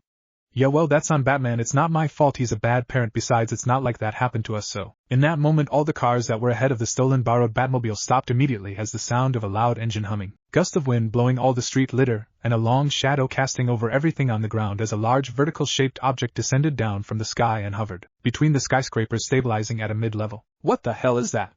Artemis asked in a monotone voice. Oh yeah, I guess you've never seen Killer Moth's command ship. He usually rides the Mothmobile while he's arching, but it looks like he's pulling out the big guns for tonight. Artemis couldn't keep her eyes off the hovering ship with a dual glance. So in this case, the big gun is a giant pine cone? It's supposed to be a giant cocoon, Naruto said. Back sky side, the lower hangar of the cocoon opened up as Killer Moth stood at the edge. His wings spread open as he took a big whiff of the warm summer air. Smell that, boys, it smells like dead bat meat. Killer Moth let out an unholy laugh as his henchmen were busy rolling around dog-sized metal cages that they lined up evenly in front of the open hangar. Are my precious little angels in position? Killer Moth asked as he addressed the henchman who was holding a controller connected to all the cages. Oh sure, boss, we're ready, the henchman said with a cheery voice. What? I wasn't talking about you schmucks, Killer Moth yelled, making the henchman jump back. Killer Moth then knelt down and hugged the side of one of the cages. I was talking about the sweet little angels from Daddy's lab. Yes, I did. The creature inside the cage started to bash around the cramped space as a slew of acidic slobber splashed out of the cage, causing the spit up to sizzle the second it touched a physical surface. Oh, looks like my boys are hungry tonight. Well, yeah, we were stuck in a parking garage all day, the same henchman as before said.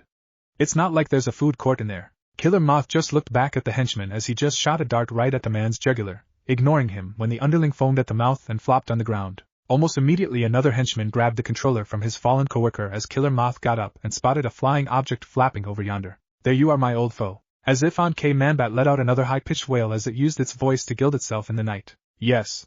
Cry havoc, and let's slip the moths of war. On his leader's command, the henchman pressed a button that opened the cages, letting a swarm of giant-sized mutated tiger moths to swoop into the city sky and make a beeline right towards Manbat. Yes, ha ha ha ha. Hey, wait a minute, I thought it was Hogs of War? Killer Moth stopped laughing as he looked at the one of the henchmen who was moving the cages. Oh yeah, you mean that old PlayStation game where you control and flop the pig or something? I thought it was a quote from that movie Animal Farm. Oh yeah, I think I saw that. Wasn't it a sequel to Animal House? Oh no, you're both way off. It's a quote from Babe 2, Pig in the City. Killer Moth looked at his henchman and then at his wrist shooter and grunted out.